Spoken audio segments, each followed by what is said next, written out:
Yeah, And we're live. We are totally live. All right, we're live on the YouTubes. Let me play. Oh, crap. You know what I forgot to do? Start up the dang soundboard. Hang on. How dank is that soundboard? I don't know. It was playing AC/DC a minute ago. I could do that again, I suppose. All right, here we go. Wake up, soundboard.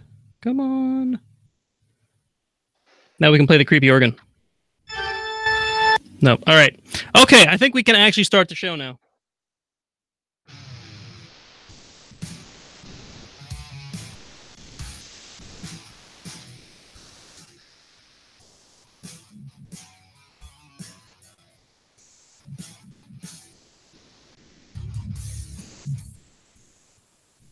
Welcome to the Iron Sysadmin podcast, your source for IT news, commentary, and a healthy dose of paranoia. Good evening, everybody. We're finally live, only about half an hour later than we planned to be. I'm your host, Nate. I got two of my usual co-hosts with me, both Dustin, who's muted at the moment because he's apparently dealing with an infant, and Jason. And we've got two guest co-hosts tonight because of the main topic we've got. So I'm going to give you guys each a quick intro. If you want to tell us a little bit about each of you, who you are, where people can find you, then that'll be cool. So first of all, you'll know him as EvilMog, a Derbycon frequent flyer. Go ahead, Mog. You want to give us a quick intro?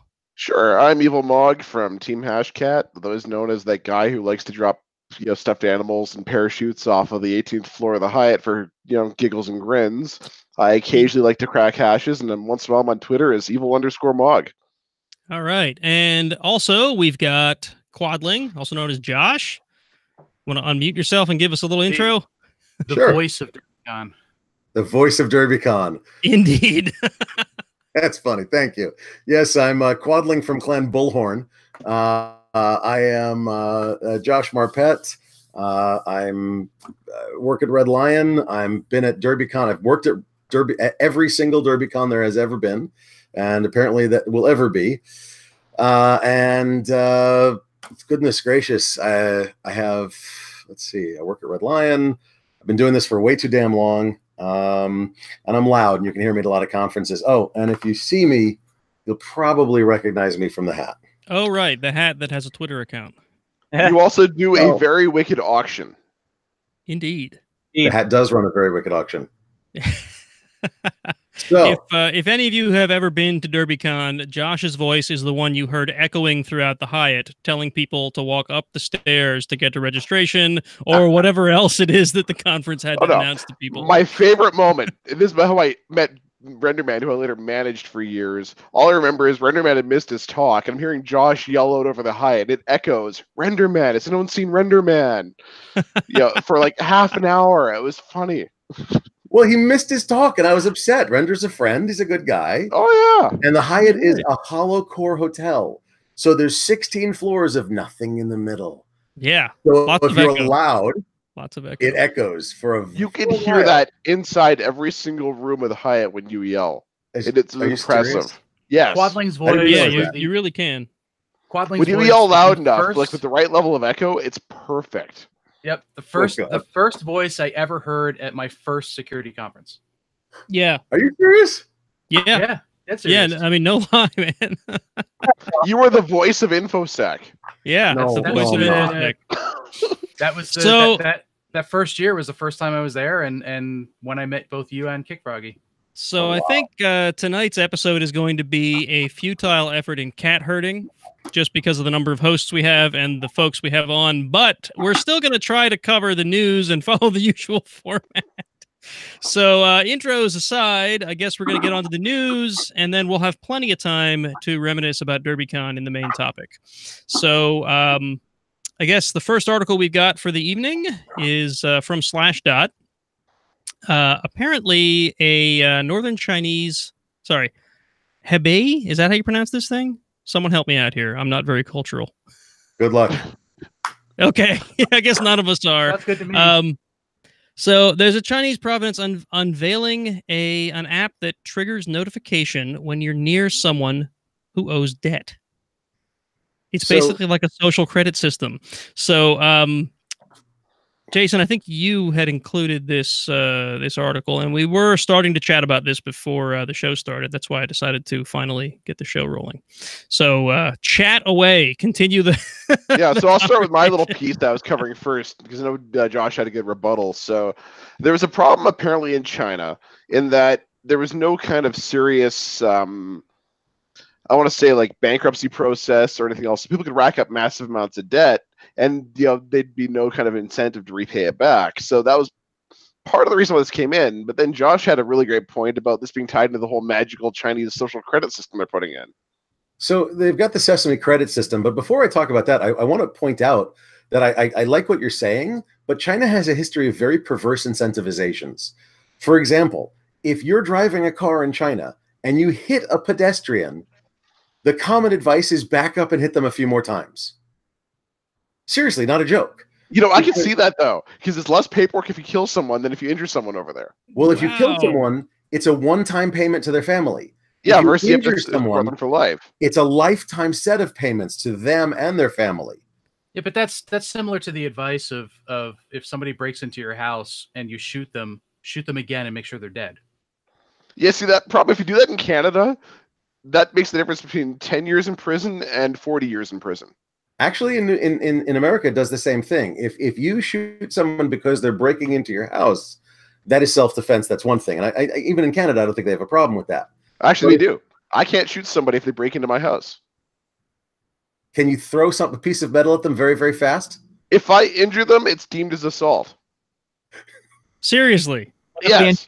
Like they touched two positively charged metal objects. The way it works is I have to use reasonable force given the levels of what they're doing to so that if they're breaking into my house, I can't do it. They have to be demonstrated, proven, like they're gonna do life and danger to life and limb. Oh, so it's the fact that they're threatening you. That's the and the worst part is I won't get a murder charge. I'll get an unsafe firearm storage charge if I use a firearm on them. Interesting. Wait, unsafe firearms storage? Yes, because if I had a firearm with fast enough, oh my god, seriously? Yes. If I have access to a firearm that's fast enough, especially if the firearms are restricted. If I use the shotgun, it's not a big deal because then that can prove, hey, it was locked up in accordance with a quick release. If I use a restricted firearm like an AR-15 or a pistol or anything that's deemed restricted that I can shoot them fast enough when someone's breaking into my house, I'll get an unsafe firearm storage charge. You're kidding me. No, not even remotely. That's an interesting law. Everyone thinks Canada is so much better. And crossbows galore. Yeah, all right, there you go. Yeah, it's the Walking Sorry to Dead. derail this whole discussion, but it's just funny. Yeah. It's okay. Canada's sale of halberds went up 100,000% after EvilMog reveals. Wait. I'm moving there. Apparently, this is a system in which if you're near someone who owes a debt, you'll actually have an app, I guess, on your phone or whatever that sort of points them out to you and says like, "Hey, this person owes money, and you should notify the authorities if it looks like they're living in such a way where they should be paying their debt back." Yeah, is that the way I understand that's this? The way it works. And from my understanding, I've talked to some Chinese folks, and the way it works is there's this culture of association. So if you're associated with people that are deemed bad or socially unacceptable or in debt, by merely being associated with them or being around them, you yourself can be deemed as tainted in the eyes of the government. So that's why people shun those that aren't, that's how they keep their control over their people. I'm sorry, I have to stop you. I love the fact that you went in debt. It's like, okay, bad people I get, but no, when you're in debt, you're in debt, okay? Yeah, that is kind of a yes or no question. But it's not like a gray area. But it's not. I'm just talking like in general. I owe them money. However, being in debt doesn't make you a bad person. A bad person. Right. So China is basically going full Black Mirror. Mm-hmm. Well, I mean, the Sesame credit scheme that we talked about a few minutes ago is exactly that. It's where if you say anti-government whatever on social media, was that apple juice or your own urine, aka Bear Grylls or? No, that's Combat Wombat, baby. Rock and roll. Okay. Wow. So, if you say something anti-government, your Sesame credit score goes down, which effectively disallows you from getting a loan, from leaving the country, from internal domestic travel, that kind of thing. It can impair your ability to do all those things. If somebody you're connected to, what like EvilMog was saying, if somebody you're connected to says those things, again, your Sesame credit score goes down. Same results. So you have to only associate with the best of people, which is literally a Black Mirror episode. So yes, well done, sir. Nice. Very nice tie-in to some popular television. What the hell? The comments on YouTube are about crackers. God bless it. Of course they are. I'm going to bring you a Jason, giant we box of forgot the crackers again. Oh, wait. I'll be right back. No. Some crackers? Josh went to get crackers. Crackers Damn for it. Quadling. That auction was hilarious. There is a Crackers for Quadling Twitter account as well. Yes, there is. You There know, are so many Twitter accounts related to Quadling and various facets of his life, whether he likes them or not. It is kind of funny. I'm a bit embarrassed to say this. I always knew Josh as Josh. I never knew him by his handle. So when they're like this whole crackers for Quadling thing, I'm like, what the hell are they talking about? Who There the it hell is is. Quadling? I There's actually some- have the crackers. They're goldfish. Those aren't crackers. Those aren't crackers. You're right. But yeah, so Josh, I have an embarrassing thing to tell you. For years, I never knew your handle. I just knew you was Josh. So when they did this whole crackers for Quadling thing, I had no idea who the hell they were talking about. Who's Quadling? Josh. Yeah, no, I mean it's really funny, but I used a handle. Quadling actually came about because I didn't know what the hell people were talking about. 20 years ago, I joined the Society for Creative Anachronism. I still have a rapier render somewhere and a set of leather armor and stuff like that. And they do medieval reenactment. And they said, you need a Scadian name. And I said, what's a Scadian name? And it's still the real person. And they said, you need a name. And I'm like, all right, I just finished The Wizard of Oz, Quadlings. Because Quadling land is next to Munchkin land surrounding the Emerald City. And it's a race of... Oh, It's a I race didn't of know this. honorable. They're honorable. They're trustworthy. They're lovely people. They're the salt of the earth type people, and they almost always wear red. You always learn something new on Iron Sysadmin. that's awesome. That's so much better than the history behind my stupid name. EvilMog, come on, go for Yeah. it. All right, so back in the day, the first aircraft I ever flew was Mike Oscar Golf, or Mog. Then I played Final Fantasy VI, and I'm like, hey, this is Mog character. That's awesome. So for years, I was Mog. And then I ran into Matthew O'Gorman. And so we had a name conflict. And so him having the initials, I'm like, look, I'm going to be nice. I'm going to change it to EvilMog, because I'm apparently an evil bastard or something, and it just kind of stuck. But it was purely as a result of deconfliction. Nice. Oh, that works. Very, very gracious of you. Absolutely. Yeah. I mean, if you got the name, you keep the handle. Sorry, that's just the way it works. So we only have 2 news articles or 3 news articles to cover tonight. So let's see if we can move on to number 2. Let's see. Security Boulevard, huh? The security impact of the government shutdown is not what you think. I haven't even touched on this. So Frizz or Jason, you had included this. You want to give us a summary? Yeah, so I mean, this is pretty long, but it's a lot of it is because turns out the government is shut down and has been for a while. Really? I hadn't heard. So I don't get this. I just a little segue on this thing. In Canada, when we don't pass a funding bill, it automatically triggers an election. Through the intro to the article. I'm just saying, I don't get it. If we fail to pass a funding bill, it shuts down our government, and we cause an automatic re-election. Everyone gets kicked out. We put in new everybody across the board. How many parties do you have in Canada? About 6. We have 2, and Yeah. frankly, we only have 1. Let's be honest. Yeah, we have one that wears 2 different colored shirts. And this is why you're a backwards nation, still using the imperial system. I mean, we used to have more than 2, right? Like back in the day, we had several parties, and it's just for whatever reason dwindled down to 2. I guess I don't know my American history well enough. It's because Canada burned down the White House. That's why. Is that why? Yeah, I'll go with It that. was in 1812. Okay. Get over it, man. Come on. You Canadians. Yeah, keep it up, and we're gonna build a wall. I like your bacon. I like your bacon. We just call Canadian. You guys call it Canadian bacon. We just call it back bacon. Right. Back It's bacon? rashers, Okay. back bacon. It's the proper bacon. Yeah. Yes. Proper Anyway, you're gone. Yeah. This is So a news falling story. off the rails fast. Story is something about cybersecurity and the government shutdown. So since the government has been shut down, a number of government websites have sort of fallen off the map, and there's been some speculation about whether or not we are susceptible to cyber attack. Yes, I'm drinking, because a lot of the people that maintain this stuff are no longer around. And this article sort of goes over. No, it's not quite that bad, but it is pointing out some interesting things. For instance, all of the NIST documentation that pretty much all of the major companies use for security, that's not available right now because the NIST website is essentially down. So No, they that's actually came back up. Just fell over. is it back up now? Everybody was screaming about it because, like, if you can't get a copy of the cybersecurity framework, it's really tough to do the audit.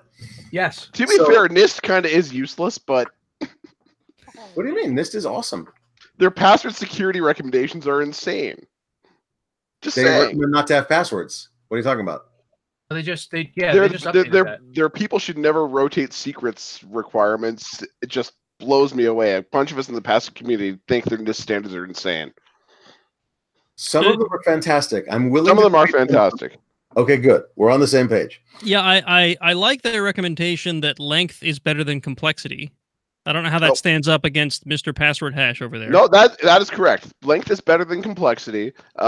However, we also go by you should rotate your secrets, especially your privileged secrets, on a routine basis, and keep them different between sites. I'll Yeah. go Every time, with- every time I'll we go bring with- this up, sorry, go ahead. Sorry, I'll go with you should rotate your secrets for sensitive sites. Yes, absolutely. I don't care about my Google.com or my Twitter account because, quite frankly, you can go have it. But my domain admin secrets better be rotated. And every time I Yeah. bring this up during an audit or during a password assessment, someone goes and yells at me, "But NIST says we don't have to rotate our secrets anymore." And they point to some random obscure part of the NIST standard, and I have to go fight with them for 3 days. Yeah, if you're Yeah. using a password manager and you can do something like that easily, yeah. The problem with rotating is that when you tell somebody to rotate, now they have password 1, password 2. Yeah, when you Yeah. tell Joe User to You go back rotate, to it's a password problem. 1. Yeah, get a password manager, rotate your secrets, manage your secrets properly. But the rest of the NIST is awesome. Yeah, Just the so- rest. The rest of it is fine, just not the password. Okay. Yeah, It's not the password management. Right. So NIST was down, and actually, a Jedi Day is saying that the note that I saw is still up there. Due to a lapse in government funding, the majority of this website is not being updated until further notice. So for at least a week or two, the NIST framework was not available to download from the website. So what this has done, what this article sort of mentions is that this shutdown is highlighting some of these things. Like, NIST is really important. Maybe there should be a backup somewhere that doesn't go down when the government shuts down for whatever reason. like Torrent or Mega or anywhere like the Wayback Machine. If I'm pulling The NIST thing- standards on a Wayback Machine, we have problems though. The thing I'm not certain about is why does a government shutdown take down a website? Because Are they like paying someone to turn a crank that generates power to run the server? Like, didn't know a that? website is a thing that will keep running even if no It's one's being getting paid to extreme. maintain it. what if it's cloud hosted? They stop paying their bills. Well, that's one Yeah, way. I mean, yeah. like an MSP kind of deal. Like, certain entity hosts websites for different departments under agreement, and if they didn't pay their bill, well, you're done. Sorry. I'm sorry, what? You got to talk into the microphone. Yeah, I don't know what you're up to there, Dustin. but we Sorry, can barely hear you. I That's panicked better. when my son was screaming before I turned my volume down. I said, Screaming, pretty much. I was saying there's probably some entity that manages a lot of these services, like an MSP in a way, and they may have budgets set up where they can only, I don't know, host something for so long without any type of invoicing or something like that. And it might be an automated thing. You never know. Like, it could be literally somebody not extending a contract or something like that, because cost control is becoming more and more important these days. I don't know. If I was the U.S. government's web host, I would sort of assume that they would be good for it and not. Unless- turn their No, web- that's a bad assumption. That Probably is a bad is considering the current state of things, but So the other piece, it's not mentioned in this article, but I'm seeing it sort of speculated online quite a bit now, is that the government shutdown is going to result in a lot of, or at least a portion of, the nation's top cyber or the top security professionals moving to different jobs and not coming back to the government after this. See, now that's going to be a problem, right? Right. I mean, the biggest thing is, I mean, picture the government doesn't exactly pay what certain private industry does, at least not in Canada. U.S. is probably similar to it. So say you got a decent pension, you're at a decent government job at, say, a three-letter agency or a NASA or any of those big government organizations not getting funded. And all of a sudden, big industry comes knocking on the door and say, hey, we got some ridiculous money at Silicon Valley rates, so you can work remote while instead of being furloughed, you can go make, ridiculous dollars. You jump on a heartbeat, you lose some talent. It's called a brain drain. Hey, we heard that the U.S. government's not paying you anymore. Would you like to come to us? We will give you money for your job. Yeah. I mean, if I was a recruiter, I'd be hiring like mad. Yeah, right. That wouldn't be a bad angle. Seriously. Right? Well, remember that I've actually heard it posited that that's the reason they're doing this. Remember, after a certain amount of time of people being furloughed, they don't necessarily have to come back. In terms of the government doesn't have to take them back. Oh, that's interesting. Now, I don't know if that's true or not. I am not an expert on HR for the government. But if you're aiming on reducing or doing a reduction in force of civil service people, if they're not there for a couple of months and then you don't have to bring them back, hey, it's a reduction in force. Well, and the nice part is, in the government world, if it's not about the dollars, it's about the pension dollars. Oh, yeah, because funding a pension these days is very unpleasant. Yeah, so if you can shed, say, a bunch of over 50 workers to go, like mainframe developers, you lose like half your mainframe developers to a contract shop that have been there for aeons, early retirement, whatever else, and their pension liability drops off the map. That's net dollar win in the end of this. It's a good example. Conspiracies abound. Wow. Well, and it's interesting too. Is there still a struggle for skills in that area of the U.S. government as far as cybersecurity? Like, is there still a trend where it's not what they consider a healthy number as far as how many candidates they've brought aboard or can find? Like, is that still an issue for them to try to find people that are qualified? That's a good question. I mean, the thing is, if you look at it from the overall high-level view of all this, there's a cybersecurity skill shortage for those who actually know what they're doing. There's a whole bunch of talent in the bottom end. There's a crap ton of talent in the bottom end. There's no talent in the top end because, let's be honest, there's no such thing as a security guy. The best security guys are network admins, server admins, or coders that turn security.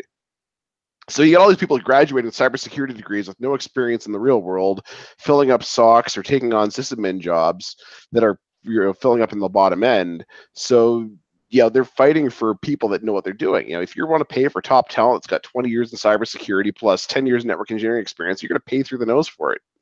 And I don't think they always have the support to do so. And no, God, no. Based on what I've seen or read in the past, like the last couple of years, there's always that article about the health of our initiatives in that space and how it's always a continuing battle for the U.S. government. Anyways, I'd say that's any space. Like, it is any space, right? Absolutely. I see, at my own organization, I mean, trying to hire in someone to specialize in security it doesn't happen. Getting it funded is almost impossible. Absolutely. So, I mean, I'd imagine that that's a struggle in just about any and that's my point. Like, at this point, if that is like a rumor, and it does become true and they lose these people, it's kind of a scary thought. I'm not trying to be an alarmist by any means. It's just, it's something that kind of scares me a little bit personally, not having somebody there or people there. I have a theory. This is completely unfounded, so don't quote me on this, but you can quote me on this. The people that are going to leave are probably going to wind up moving to an MSP or another contracting agency and contracting back to the government for like 4 times the rate. Double pay. Yeah, that's true. That's true. That's a good point. There's the panic button. Yep. It's Well, there's also things like certificates. Certificates are expiring. Who's going to renew the certificates when they die? Right. That takes human action. I stumbled across another article that mentions they actually have a list because I guess the list of government sites is public for have all these, and they went through and checked all the dates on them. There is a disturbingly large number of government sites that are going to expire certificate-wise next month. Really? That first week of interesting. That's great. That's Weird. Great.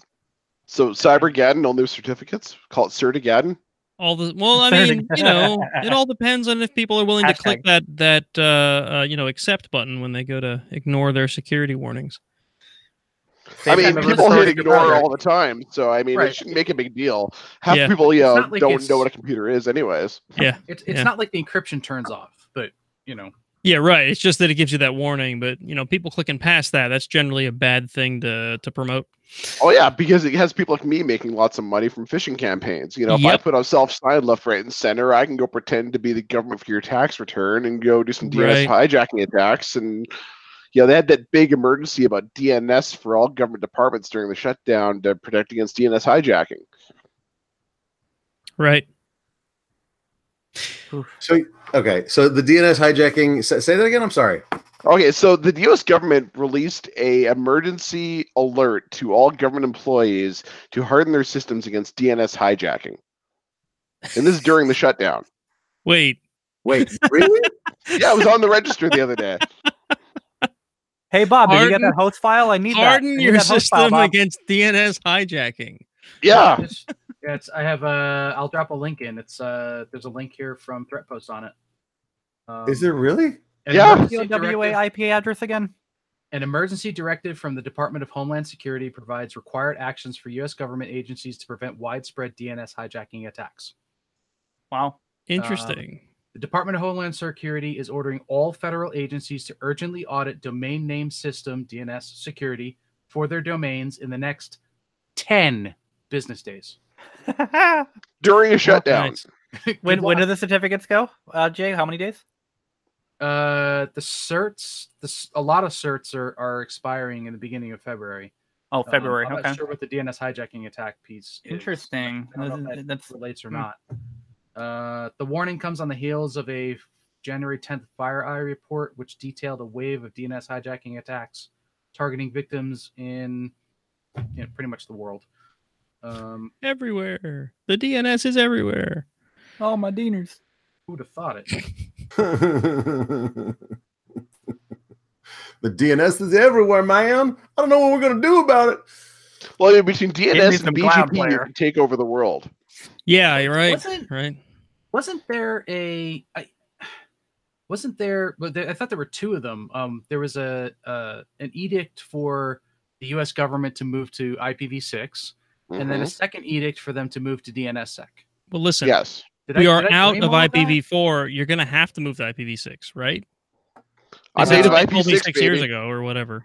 Yeah, well, we've been saying that for a very long time. I'm not holding my breath yet because I'd be dead about 20 years over. Okay. My ISP has native IP6 now to my house. I could have sworn there was a government mandate that all government systems had to be on IPv6, like I don't know, 4 years ago or something. Mm-hmm. I really don't know. It wouldn't surprise me. The DNSSEC one came out when Kaminsky announced that bug that was basically had been around forever. And they patched that, and then the government was like, "Oh, we have to go DNSSEC. Everybody has to do it right now." Yeah, well, once you know about a bug, then it's actually relevant. It's not a bug until somebody makes a logo and a pretty website for it. Indeed. Not a bug. Theme song. DNSSEC, you can't. So I talked to a guy that used to run companies that found bugs, and he said we make up list of names in advance. Hey Ed, I found a bug. This one rates like a 9. Can you spin the wheel for the 9s? Okay, give me a name. Okay, tell me how Poodle was named. I really want to hear this. Poodle? I thought it was it was an acronym for whatever they had come up with. I don't know. I don't remember. Nope. Some Oracle padding horse crap. Yeah, I mean, it's Where's my money? It's a backronym. It is not. It was a random friggin' name. Yeah, they came up with the name, then they made up the acronym after the fact. It's called a backronym. Yeah, they came up with the name, then they made up the acronym after the fact. It's called a backronym. They Yeah, came up with right. a random name, and they made up what it stood for afterwards. Yeah, it's I like, mean, what I'm do we not- call it? Poodle sounds good. How do we turn that into something that makes sense to IT people? Well, IT people love acronyms. Just make up words that fit. Hey, Unless it has a I am a jingle. victim of this whole thing. Sorry, I'm responsible for perpetuating this crap because my research was behind a name brand vulnerability. Who here remembers Drown? Yes. I know that Yeah. one. So Wait, the what? cluster you remember the Drown vulnerability? Oh yeah. Okay, sorry. Yeah. So the SSL version 2 and version 3, if you negotiate, or if those are enabled, even if you negotiate TLS, you can decrypt the entire stream. There was a cluster reference in that paper that had like 50, 60 plus GPUs that was an unnamed member of Team Hashcat's personal cluster. That was actually mine. No shit. Yes. Excuse me. Cool.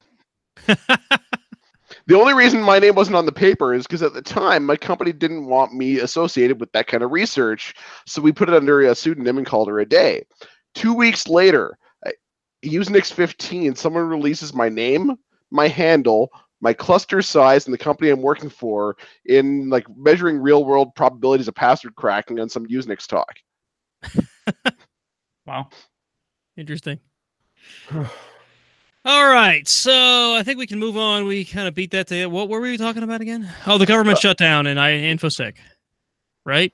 Yeah, we're good. That was where we were. Yeah. Right. So the next one's from TechCrunch, and this one got added in the last minute because we started talking about it in the pre-show.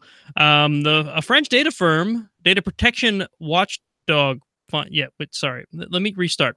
French data protection watchdog finds Google 57 million under the GDPR. So, first of all, I could be wrong, but this is the first time I've actually heard of a GDPR fine. Am I wrong? Have there been others in the news? I haven't heard of any. Others, but nothing like nothing is big.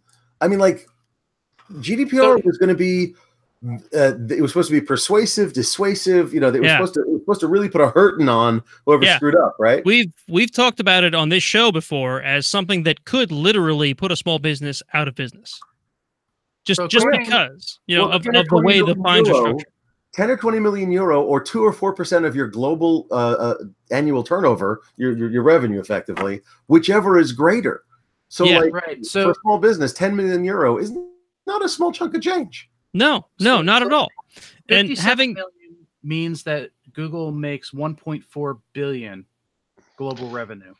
But here's the Google isn't really one company now. They're Alphabet with subsidiary companies out of Ireland and other side companies. So they could have gone 4% based off of that one little subsidiary out of Ireland. Yeah, so I mean it says Google, but does that mean Google, which is a subsidiary of Alphabet, or does it mean Alphabet?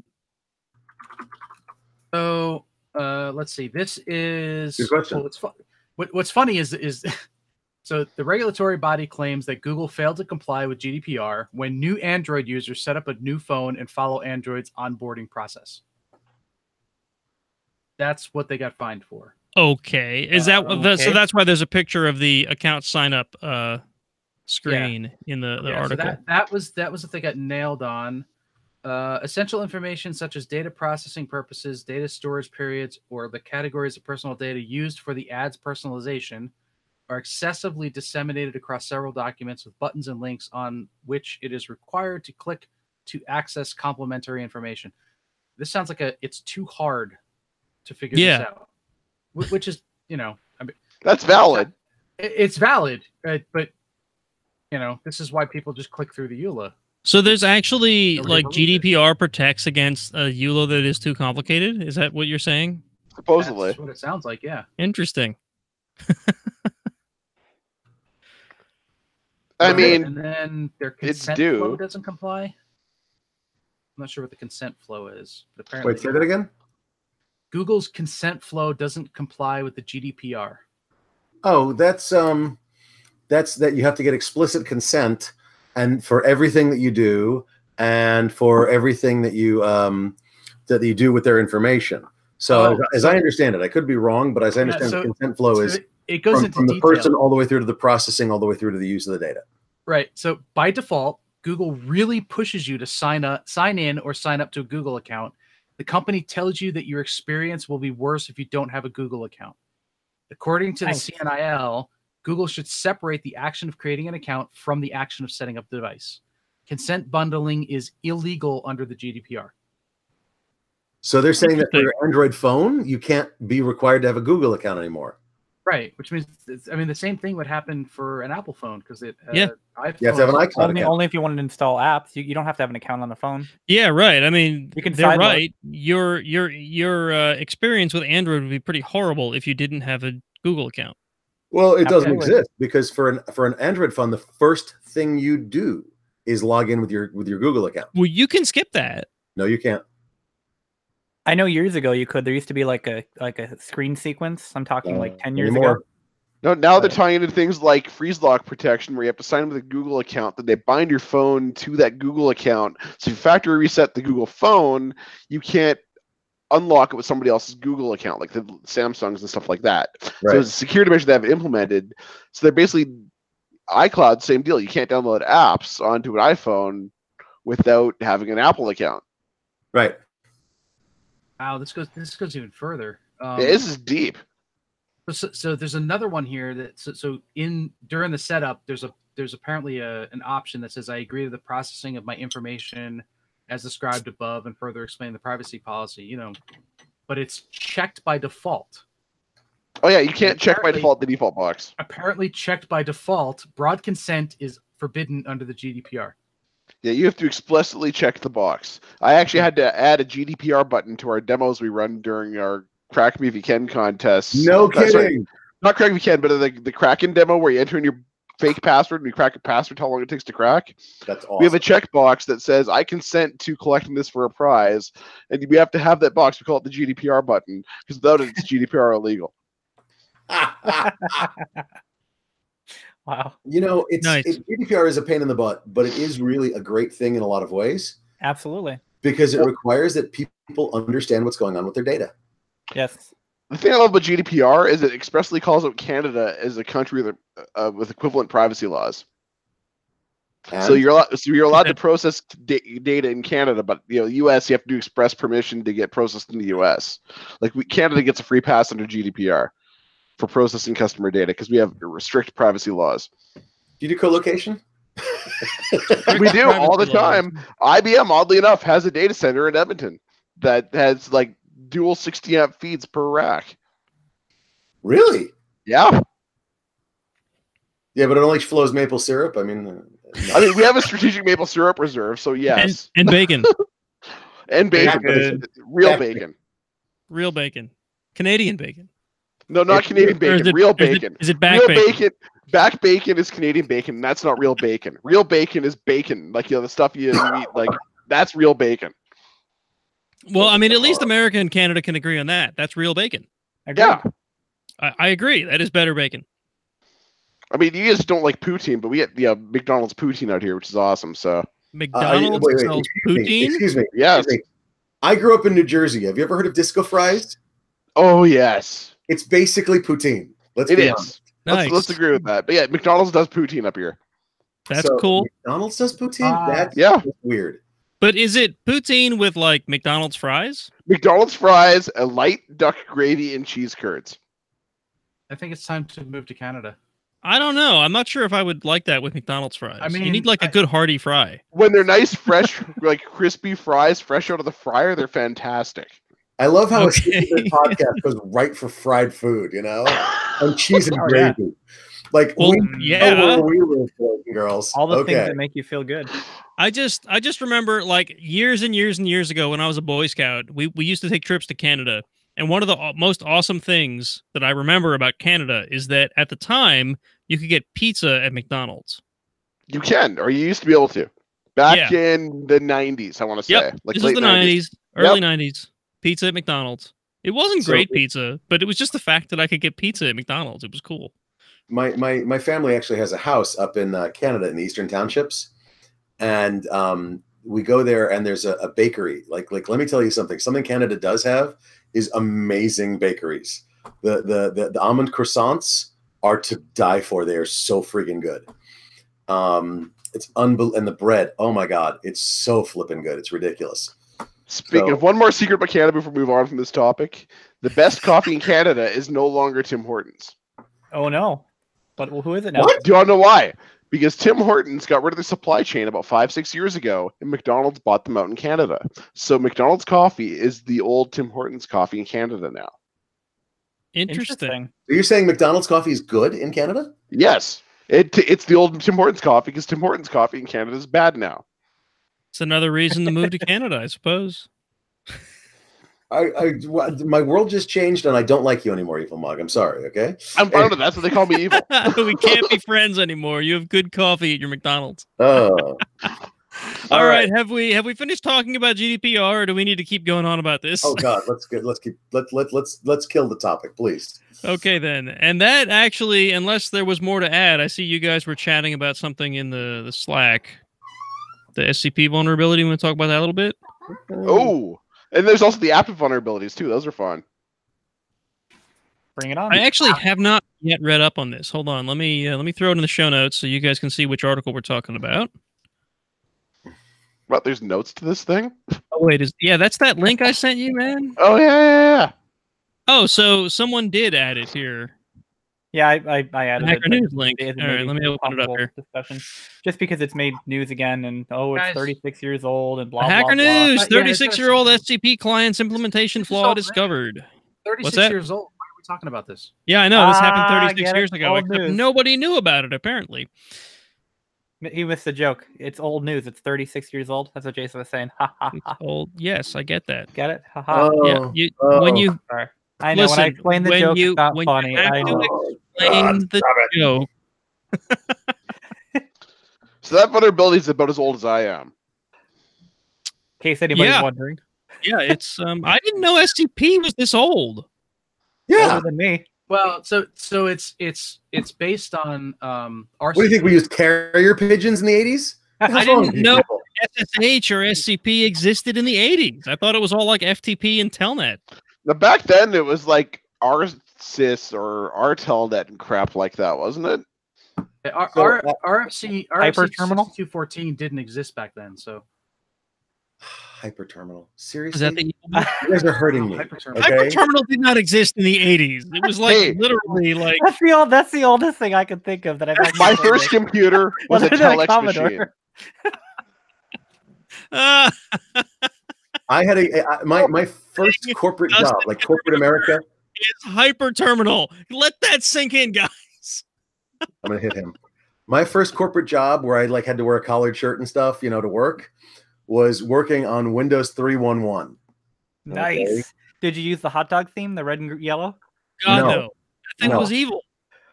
I actually had these installed at banks around the world, and I was responsible for Canada.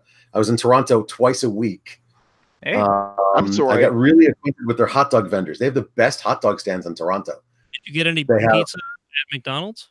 No, I did not have pizza at McDonald's, but they have gas grills. It's not dirty water dogs like New York. They have gas grills Yeah. and mason jars full of stuff, and you just load up the hot dog. It's like, oh, this is good.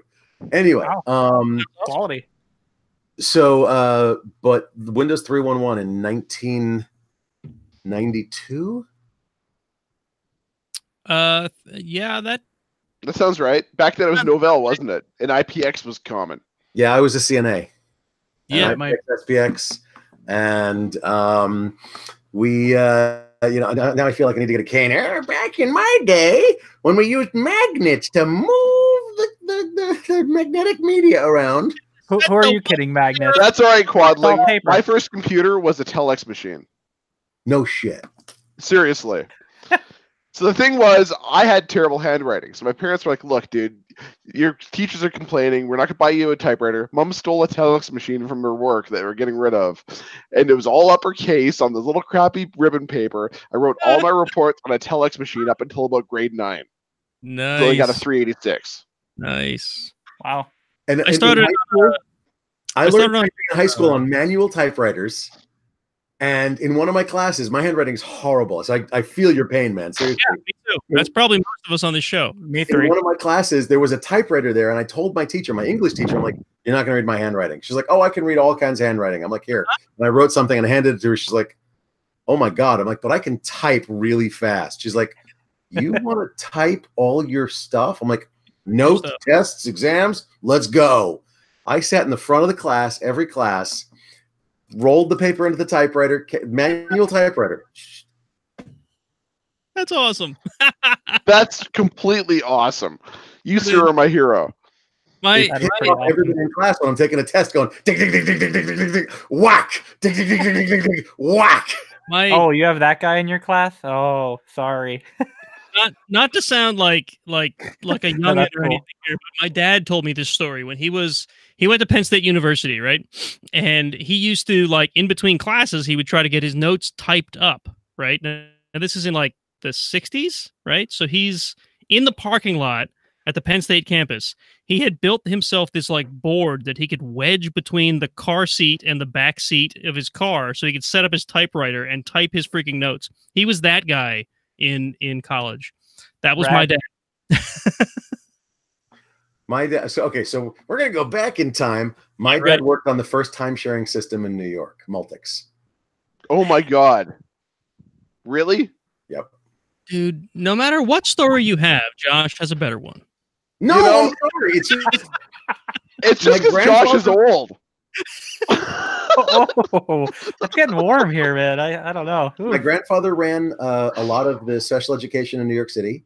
My dad was a college professor for 40 years and just retired recently.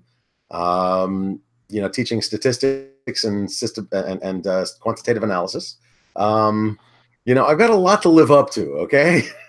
Just bear with I guess you're motivated. Ay. So Dad, at would any you rate, retire already? there's a vulnerability in SCP, guys. Did you hear about this? I heard about it. It's entertaining. It's I don't know the complete details, and I'm the crypto guy, which is scary. Yeah, it kind of is. Yeah, so none of it is crypto based though. So it's all how SCP handles things like validation of directory names. Yeah, isn't it something like you reuse like connections and stuff like that? I don't believe so. It's Well, that was all- the SSH one. Yeah, you have to have an actual account and be able to connect in order to use any of this. But you can basically access directories and objects that you're not supposed to have access to. Oh, so it requires being able to get a SCP connection to begin with. Yeah. Right. Okay. But it allows you to run code on their machine. Absolutely Yep, not replace good. files, things And like more that. importantly, it's 36 years old, guys. Yeah, right. Why is EvilMog trying to SCP into my laptop? No, just kidding. Why do you have SCP turned on your laptop?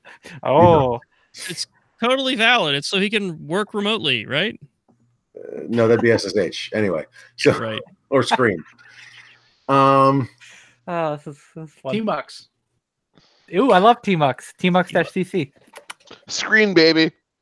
All right, guys. Green, So all right, yeah. I think T-Mux there's is a the new screen. fix. Come on now. I think there's a fix for this, right? Does it say there's a Um, patch? There were patches. When I first heard about it, the notes were something along the lines of a lot of beating of chests on which distro was the best because some distros didn't have a patch yet.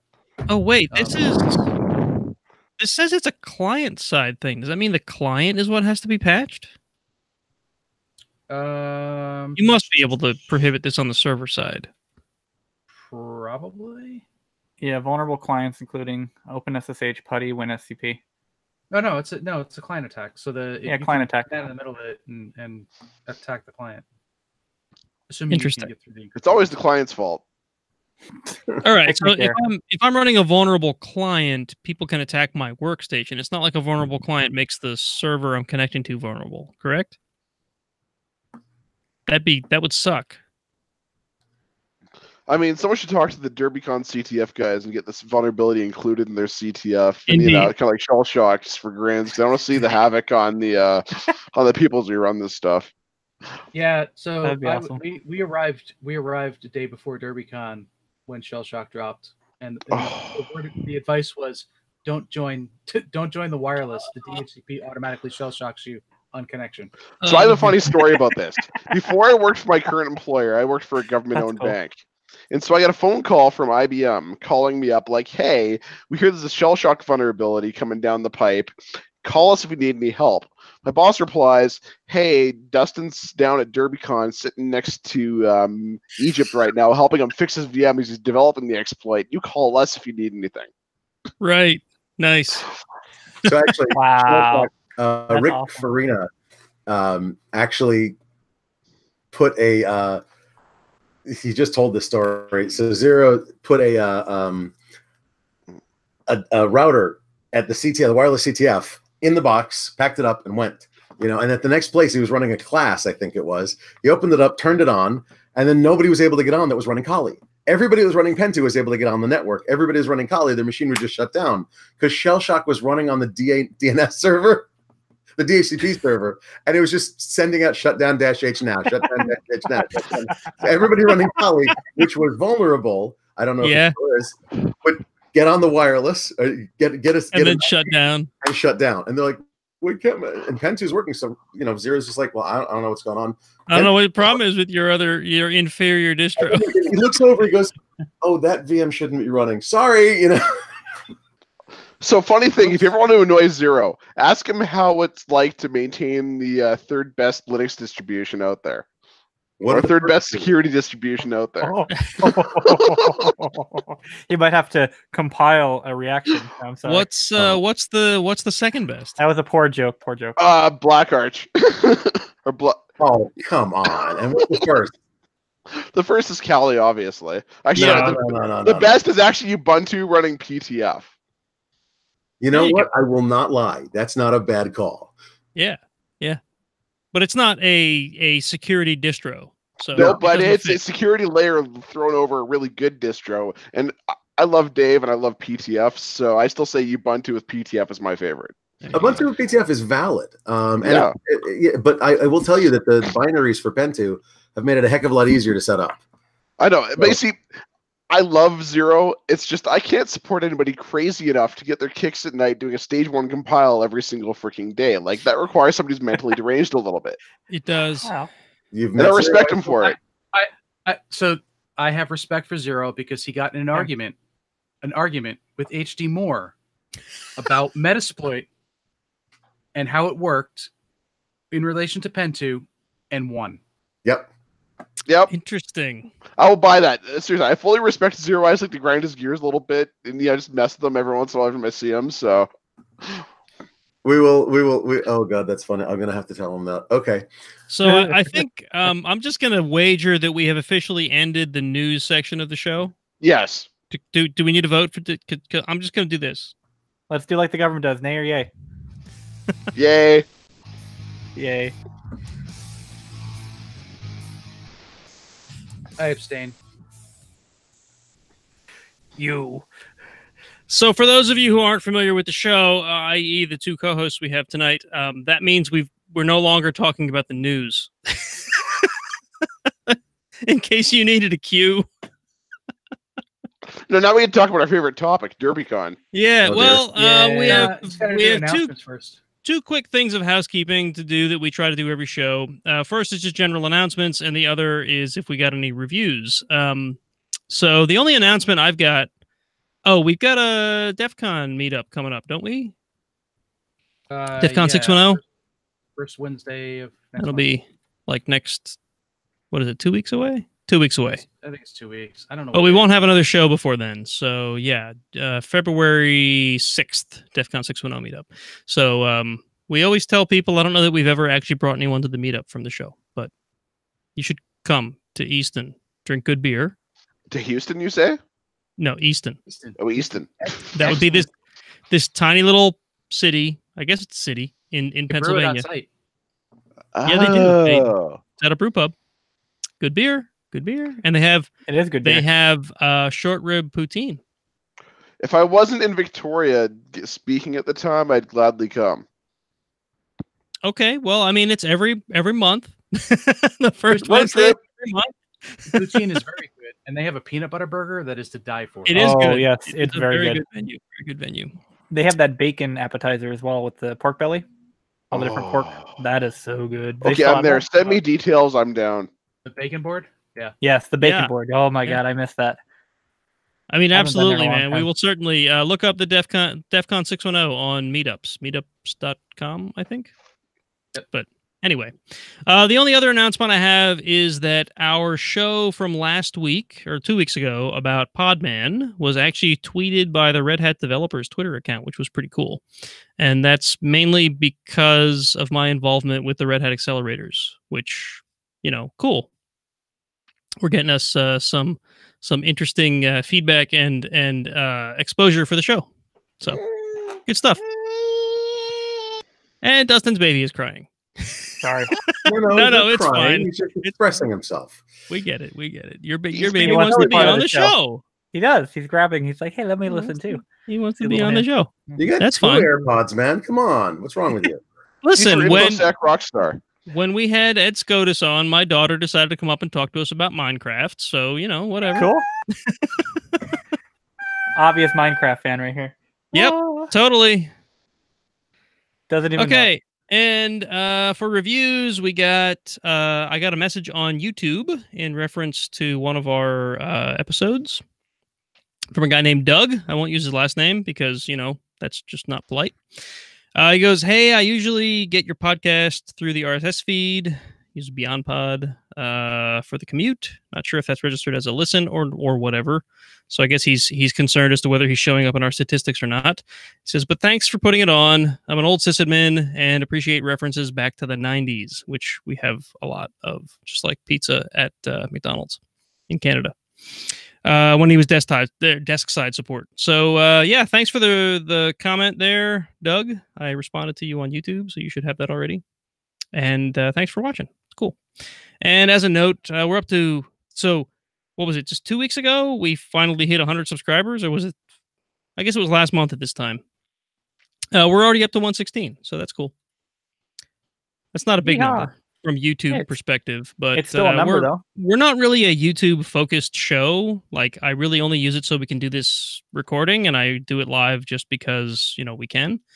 So it's not like like I focus on how many subscribers we have, but it was it was great to finally get 100 subscribers. I've got an idea. If we wrote an exploit for UPnP and we had our show automatically pop up on everybody's Chromecast. Good idea. This sounds familiar. Sounds like an RSA scam. I heard about somebody doing this. He's some YouTube guy. Yeah, that whole magical Chromecast thingy where it was a printer thing. There was a printer one. thing, and then there was a Chromecast. And then we talked about both on the show a couple weeks ago. Now we're all talking over each other, but I am the one with the mixer, so my voice comes through. Ha! He has priority. I have priority. He's like an ISP outside of net neutrality. There's fast lanes. So yeah, right. Way to bring it back. There you go. Right. All right. Announcements done. Reviews Announcements done. and reviews done. And we get transition music. Yeah, I guess we'll go straight to the main topic because the main topic is kind of going to be chat. Talk to us. Where do you want to start?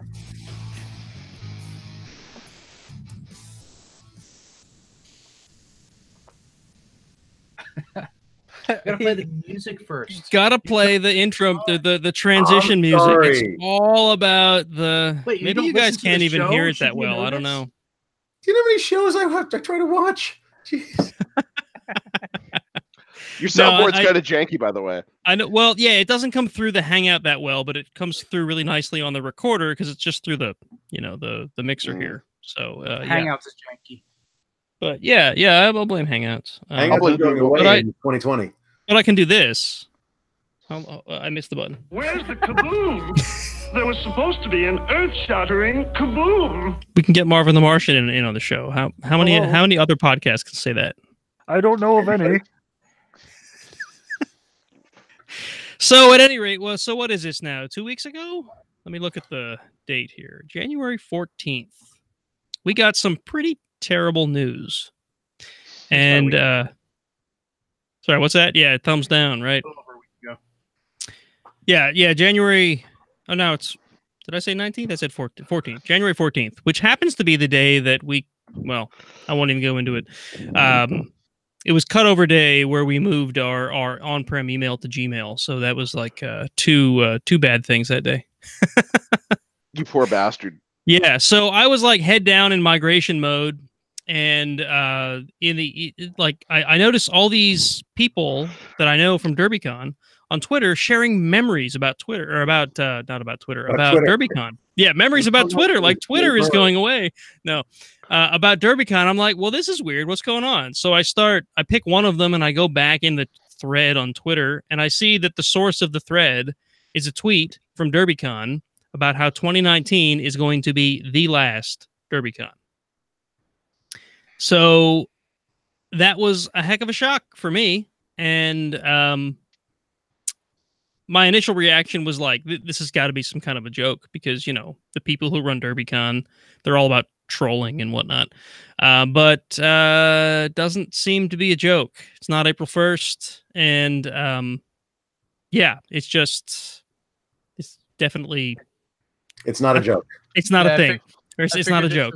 I figured this was the DEF CON is canceled joke. Exactly. That's a running that gag. would be funny, but no. That's a running gag. There's a funny joke about this too. So I have a curse when it comes to black badges. The second people black badge me, the conference gets canceled. Happened with SkyDotCon. It happens with DerbyCon. And the funny part is, because we won Hacker Jeopardy 2 years in a row, we get automatically seated into DEF CON's Hacker Jeopardy. If they make Hacker Jeopardy a black badge event at DEF CON and we win, in theory, this curse could continue. So DEF CON's going to be canceled in a few years? Is that what you're saying? That's my guess. For realsies? For realsies. For realsies. No. So, anyway, I guess, you know, to finish the intro, basically, I brought EvilMog and Quadling onto the show tonight, and we're talking about the possibility of this being a more than one episode thing, not necessarily with EvilMog and with Quadling, but maybe with other people who are prominent from the Derbycon conference. You know, just sort of either, you know, just talking about Derbycon maybe up until Derbycon. I don't know. We'll see if we can make this a recurring thing or not. It really is an idea that Mog and I came up with just earlier today, and I chatted with our normal co-hosts, and there seems to be some interest in the idea. So we'll see. Maybe like once a month or so, we'll have a similar, you know, co-hosts on and whatnot. But anyway, I thought we would just chat about Derbycon in general. First of all, what happened? Why did the conference? Why have they called off the conference after 2019? You know, and just sort of share some fond memories and good times from Derbycon, and you know what a positive impact it had, instead of focusing on the negative, the things that have taken the conference away from us. So I will tell you that I know exactly why it's been canceled. Okay? Because I told Dave that in 10 years, I want my gold badge so I can retire from security. And so he was darn sure going to make sure that we didn't make 10. So it's all my fault. But Dave, I'm really annoyed. So, it's funny. I was talking with Dave about the same thing. I mean, the thing was, from the very beginning, Dave said if Derbycon ever becomes not fun for him, he's going to stop it before it gets stupid. Because he's seen too many conferences running well beyond it was fun. Because the thing was, when Derbycon started, Dave had no idea how to run a conference. Half the conference organizers had no idea what the heck they were doing. They were winging it in year one. I mean, for a lot of the things. And the thing was, you know, Derbycon actually started the year before Derbycon 1. It started as a Metasploit class because someone wanted to go run one the year before, and it just turned out to be wildly successful. So they figured, let's just make this a conference. And remember, right in the opening ceremonies, he's like, look, if this becomes not fun, we're going to end it, but this is an experiment.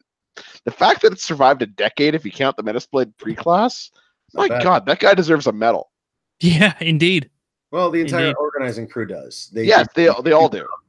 They did a great thing.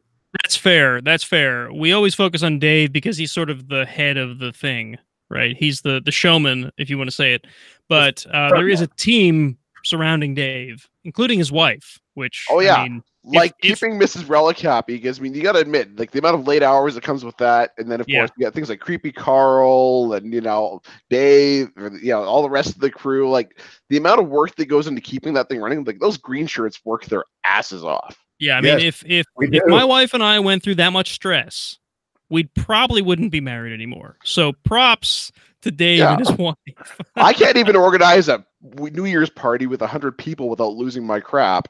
I can't imagine corralling 2,500 of us together without anybody dying. So I will tell you that running a smaller conference, besides Delaware, we brought somebody on. So it's a triumvirate now. It's Eric Arnoth, Janice, and myself. And it's still not entirely fun.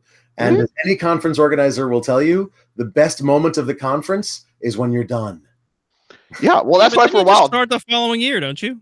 Yes. Don't remind me, or it's horrible. Well, When's the next meeting? Dave had a long-standing tradition of when you launched a new conference, he'd black badge you to his. He did it to Skydog, he did it to a few other tiny ones, because he recognized how hard it was running a conference. Yeah, and he sponsored many other conferences.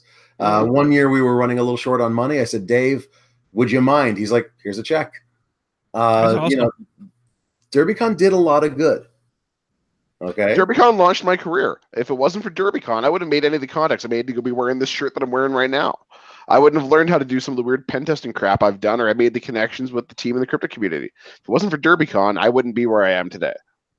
Yeah, so listeners of the show will remember that maybe a year ago, I talked about how a connection that I made through Derbycon helped us through a weird password migration problem that we had moving from Samba to Active Directory. Well, Mog here, right here on the show, is that guy.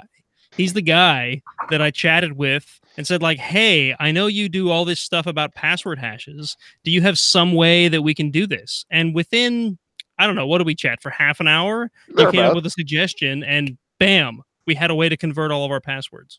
Yeah, it was something stupid I brought up at the time. It was either some password plugin or some Active Directory sync stuff or some other evil magic that I thought of from years ago that just magically worked somehow. I don't know. Yeah, it was basically a tool you pointed me to that could take the old not so great hashes and import them into Active Directory, and then forcing a password reset later would fix the crappy hash with a better hash, which is a thing that, you know, certainly it got our old passwords into AD, and now we can, at our leisure, have a password reset.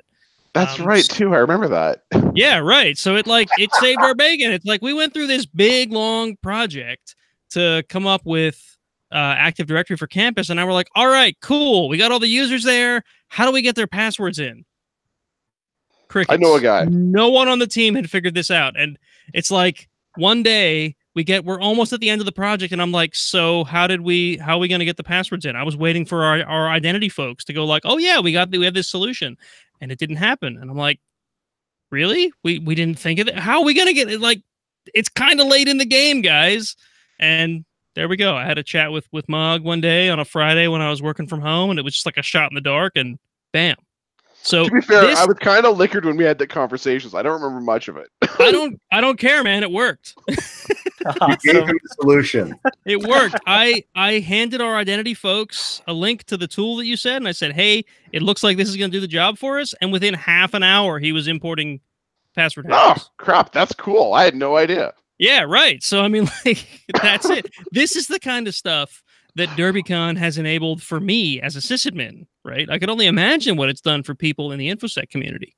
Well, the thing I loved about Derbycon is Dave from the beginning said there are no rock stars. He says, I don't care whether you're Mubix, Egypt, Quadling, Dave Kennedy himself, you know, there are no rock stars here. Feel free to approach anybody. And I think that was the start of it. I mean, there was a little bit of a bar area downstairs, and the layout of Derbycon kind of made things happen. And people just sat down, we started talking shop, and then, you know, ideas started flowing, and random stuff just kind of happened. And that was the magic of Derbycon. It was a conference, and is a conference. I shouldn't talk about it in the past quite yet. Not yet, yeah. But Not yet. At its best, Derbycon is a place that anybody can talk to anybody. And that's and let's be honest, that's true of any good InfoSec conference. Anybody can talk to anybody. I've talked to many people who are, I guess the word is starstruck, and they're like, oh my God, it's whomever. And I'm like, so go say hi. Like, I couldn't think of it. I'm like, do you see a bodyguard or entourage? Like, no. I'm like, go say hi. And they go say hi, and all of a sudden they're 3 steps up in their career. And the person they said hi to is thanking me for pushing them because this person is so valuable to them now in their team. And that's awesome. Derbycon was my recruiting hot ground for years. Some of my best hires were from Derbycon. They were brand new. No one had ever heard of them. They thought of some random solution, some CTF. Bang, here's a job or here's a connection. And they turned out to be freaking rock stars. Like, it's been choice, because I don't know, there's just something that it attracted a certain kind of people that just wanted to get stuff done. Right. Yeah. The Right. approachability was great. Was it? I don't think it was the first year. We may have made a slight error in calculating when we should both arrive and depart the first year, and it almost killed us.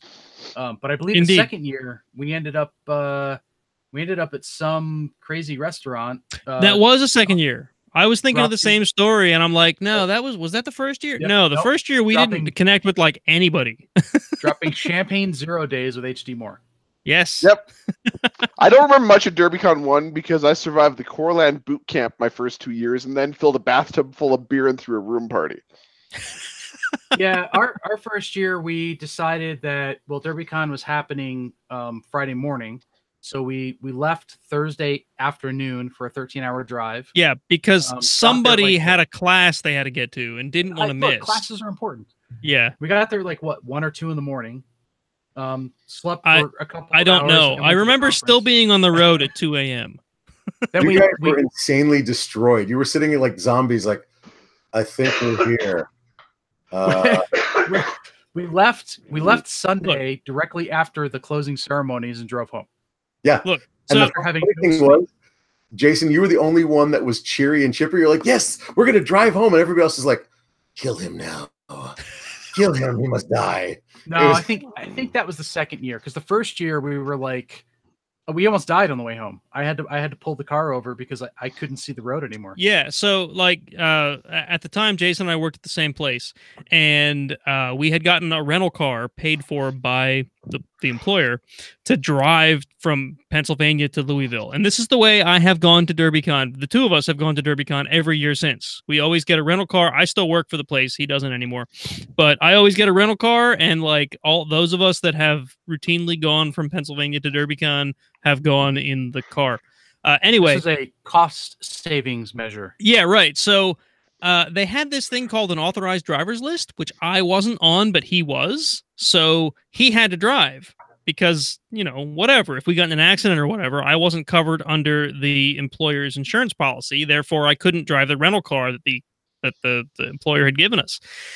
On the way, he drove the whole way down, like, I don't know, was it 12 hours or 14 roughly hours that year? 12, Something like that, yeah. Yeah, I mean, it's like a 10-hour drive, but it always works out to be about 12 when you consider rest stops and whatever. Well, it seemed to take even longer that year. And I can just remember coming into Louisville, I'm half dazed, and Jason is listening to Scott Mosier's podcast. And it's this podcast, and he's telling a story about a news article about some woman or some girl being eaten by a bear, and I'm just like, kill me. Like, I'm gonna die. Because I'm half asleep. I'm not feeling well because of like just all this time in the car and this like podcast where he's in I won't go too deeply into whatever Scott Mosier was not Scott Mosier. Kevin Smith, not Scott Mosier. Yeah, Scott Mosier's the co-host. Mosier, Anyway, it's just like I'm gonna die. And then we get to Derbycon at like 3 a.m. We walk into the Hyatt, and there's still people awake doing things. Oh yeah, and we've never been to a security conference before and had no idea what to expect. So I want were to say lost. this is the first conference I'd ever gone to. Not just the first security conference, but the first conference. I'm Mine like, too. This is my first conference I've ever been to as well. I am not a fan of crowds. I'm not a fan of like. This is probably the furthest I've traveled on my own at this point in my life. And you walk into us. And I walk into Derbycon. So this was the year we got kicked into the bar because we were too loud in the lobby. Yep. Oh my God, I remember that. That was when the bar was still on the second floor at the time. Yeah. So That's we arrive, we got barely any sleep and got up the next morning and registered. And the person that we were supposed to be meeting there ended up not being able to go for some unknown reason. But he hooked us up with somebody else. And they were going to sort of kind of take us under their wing and introduce us to some people. I'm not going to name names for a lot of different reasons. But we went to meet this person who immediately blew us off, wouldn't talk to us and have nothing to do with us. So Yeah. we were sort of on our own for the entire conference. we met up with him after the opening ceremony, and he just basically like, "Oh yeah, hi," and that was it. Just like, bye, get away from me, you unknown people. So we spent the first Derbycon sort of actually going to different talks and sort of hanging out, and had a ball. We learned an incredible amount. A ton of stuff. We met some people where it's, still that shy, like we don't know who to talk to, who not to talk to, whatever. But we ate at that awesome Irish pub a lot. Yes, we did. Which is gone now. That's a shame. This is awesome. And I want to say, I think we met you guys the first year too, Josh. I think so. Yeah. I mean, I've been there every year, so I imagine we went out to. That was my first B-sides.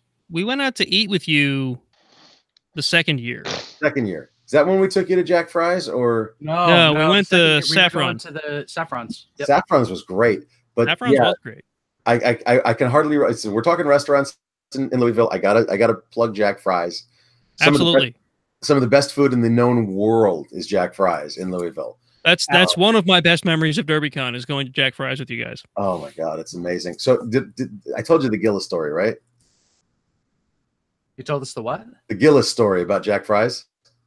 No, I don't know if I know the Gillis story.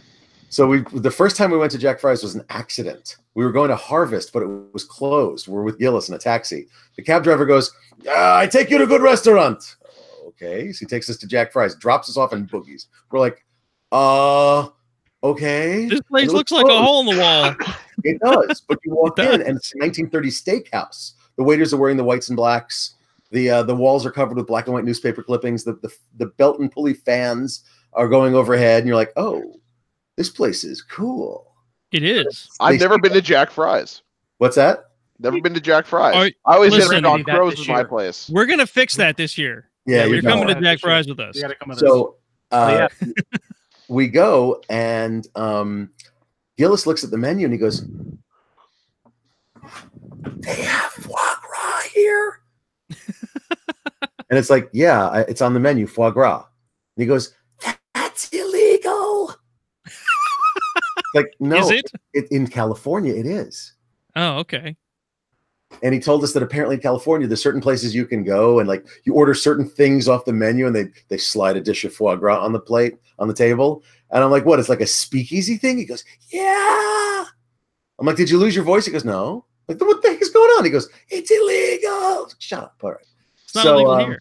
we ordered foie gras so he could taste it. He'd never tasted it before. And he's like, this is different. I'm like, yeah, that's really weird. He goes, yeah, I'm not, he's like, okay, now I've tasted it. Thank you. Okay, no problem. But it was just funny how it's illegal in California. And so he's freaking out in Louisville, Kentucky. To be fair, there's some weird stuff that's illegal in California. Have you been to I mean, I've never been to California, but have you heard of California? Yes. Okay, so everything, including air, is carcinogenic in California. Everything's illegal. I love when I open up a package of something. I don't care what it is, and there's like a little piece of paper that was stuffed into the package that says, like the packaging of this product is known to cause cancer in California. I'm like, so if I'm not in California, I'm not at risk. Anyway, so go to Jack Fry's. You have to go this year, and if you show up with us and Rich happens to be there, you can see the foodgasm. Yes. Perfect. You see, my big thing is we always hit up Doc Crow's. I don't think we've ever been to Doc Crow's. Have I been to Doc Crow's? You never been to Doc Crow's? I don't know. Barbecue place? No. You never been to Jack Fry's? I don't think so. Yes, You've never been to Jack Fry's?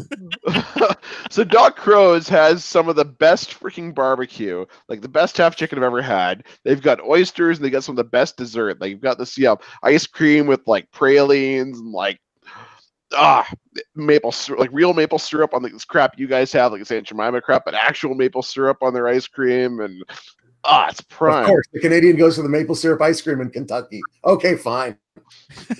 Actually, I was never a bourbon fan until I came to Louisville. Yeah. And I'm like, this stuff's actually not bad. We went up to the Galtos that one year for BourbonCon, and I was hooked. That's something else I have to remedy at Derbycon this year. I have to actually have some bourbon in Louisville. So you go to the Brown Hotel.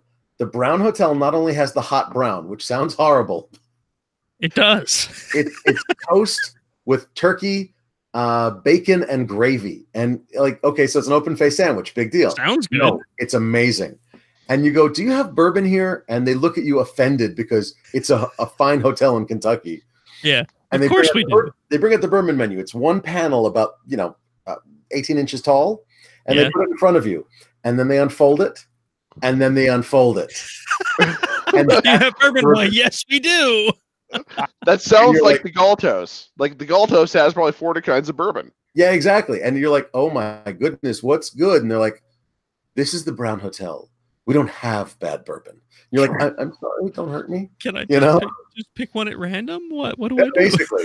And then they start interrogating you. What do you like in bourbon? I'm like, I don't really know bourbon. They're like, what?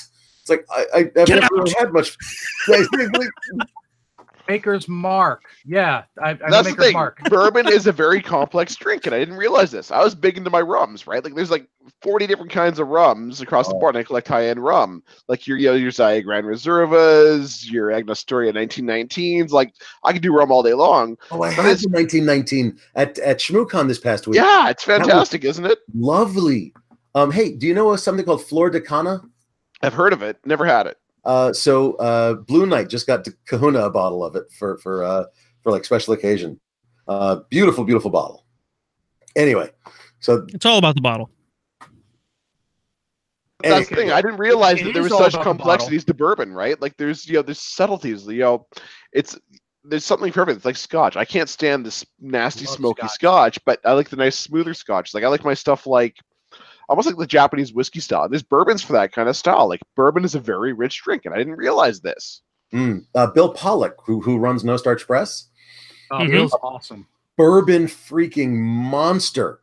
Yeah, he's crazy. He knows bourbons. Like he goes to Derbycon and makes a road trip for like an hour around Derbycon to go to so many distilleries where he's like, you can only buy it here. So I spend the time while I'm here. It's like, okay. Dude, my piss off is I can only bring 2 bottles back into Canada when I come home, so I always bring back 2 bottles of something from Derbycon. Right. Can I ship you bourbon?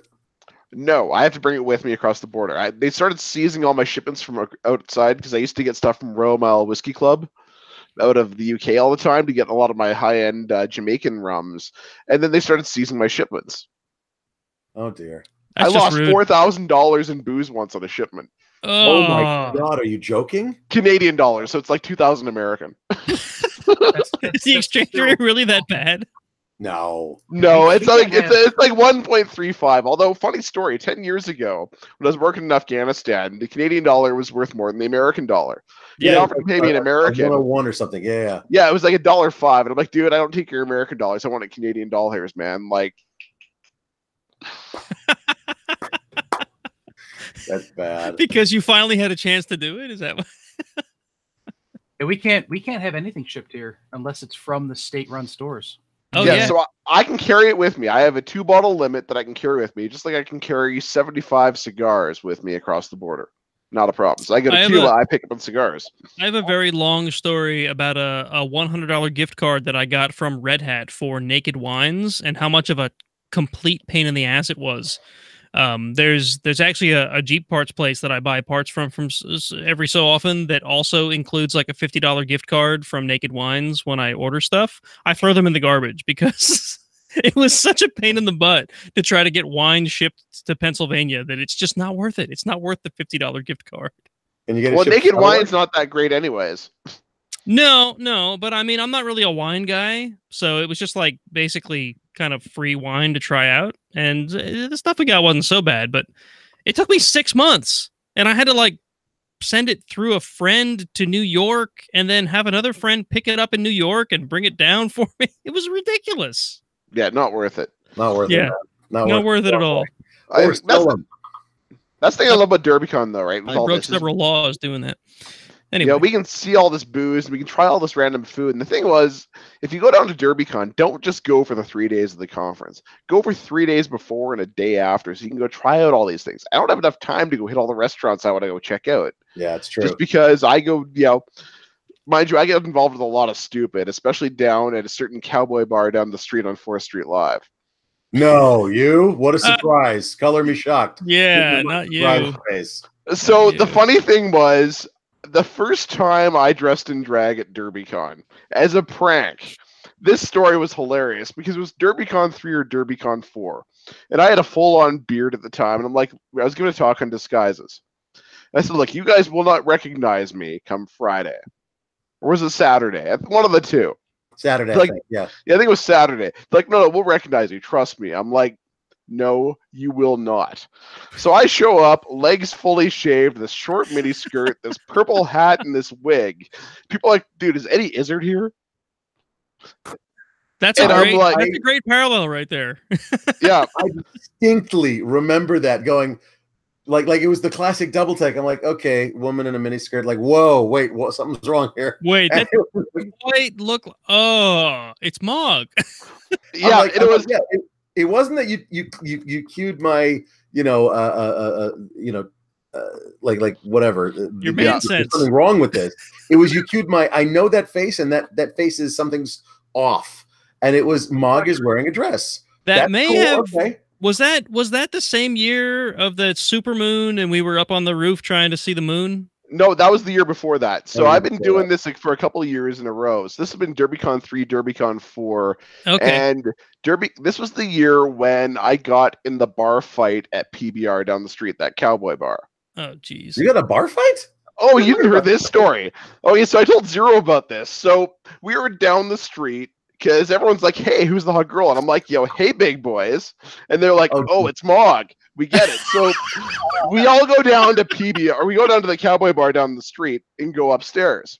So there's this meathead hitting on random girls. He comes up, grabs my ass. I turn around and I'm like, hey, big boy. He's taken aback. He decides to take a swing. He's a little angry at the fact that he just grabbed a man. He's a little angry at this. So I step back. He's a little drunk. He takes a second swing.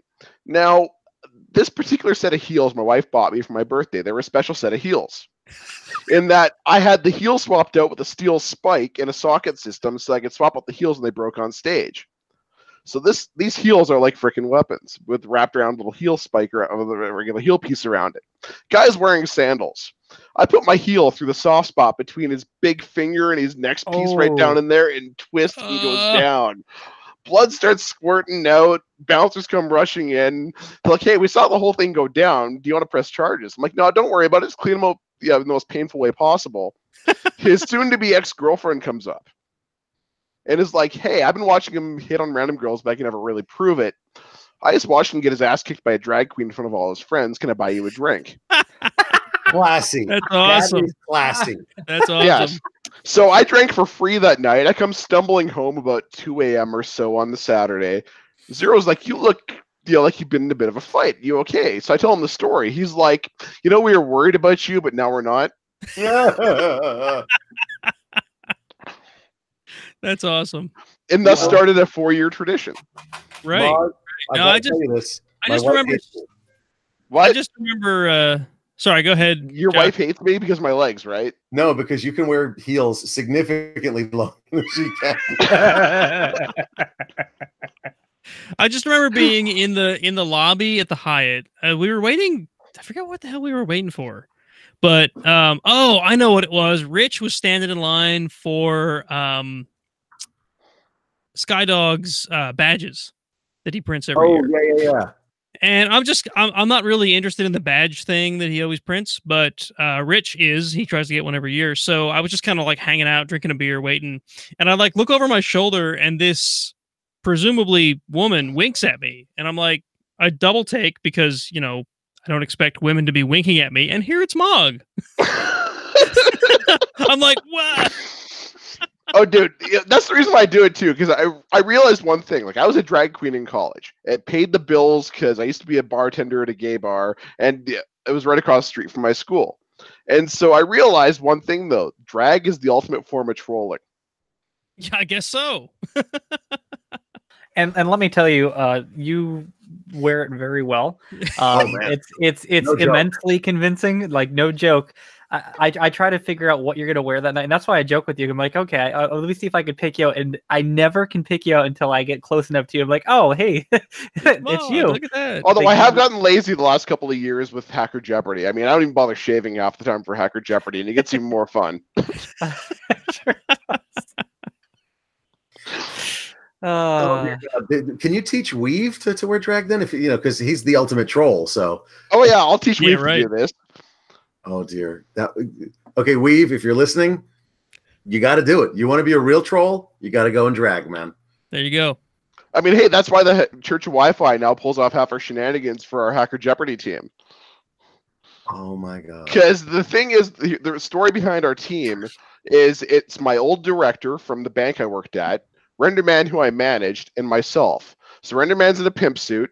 I'm dressed up like I'm typically dressed up. So it's pimp, hooker, and my boss is dressed up as the John. Nice. Nice. I always end up missing Hacker Jeopardy. I caught like 5 minutes of it the one time. Oh, so we were getting our It ass seems like kicked such a this good year. time. It is. So we were getting our butt kicked for the first half of it. Then they brought up quantum crypto. And oddly enough, I work for a company that specializes in quantum. And you're like, oh, I know this. So we're down, like, Budweiser tastes like moose piss to us. I'm not going to lie. And we drink that stuff like it's water because it practically is. It is, yeah. So we've got, like, you know, this tower of booze, or empty booze cups from the drinking it, you know, and all of a sudden it's just like, wham, what is? And it turns into this, you know, bloodbath effectively, where just people start getting destroyed. I remember once they brought up, what is the wiring standard for, you know, Cat 5 or whatever it is. And so I'm like, you know, or 568B. exactly, but they said, what's the color scheme, right?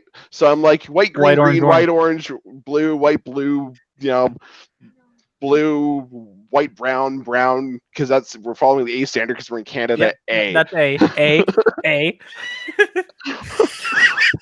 And they're like, how the hell does Mog know this stuff? I'm like, because I used to be a network tech. I used to I used to be able to recite that. I probably could if I thought long enough. I used to manage a data center where every single patch cable was physically created by me. Mm-hmm. So yeah, I can remember that.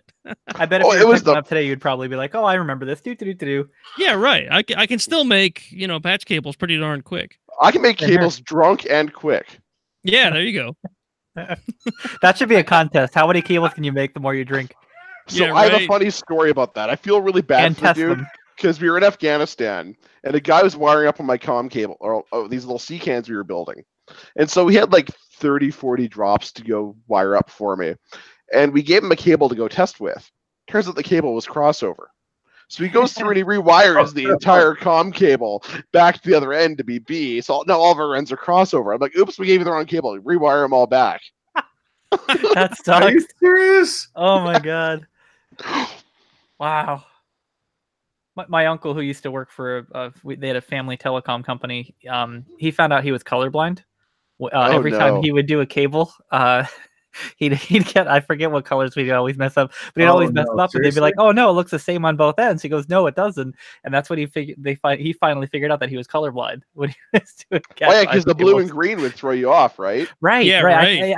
right. I think it was the green and blue. Yeah, I forget. That makes sense, right? For colorblind, I would hate to be a colorblind network tech. Oh, well, absolutely. He didn't do it for very long. Unless you were buying cables instead of making them. So my son is colorblind, and he is a whiz, an absolute whiz at creating network cables. I don't know how he does it. Yeah. Maybe it's like gradients or something. I don't know. Every single one of them that he's created, dead perfect. Never had one that failed. Wow. You know, I find wiring Cat 6 way easier than wiring Cat 5e these days. I don't know what it is. Because of the thicker wire? I think so, yeah. Thicker. Yeah. Do you use the pass-through, or do you use the staggered RJ45 ends?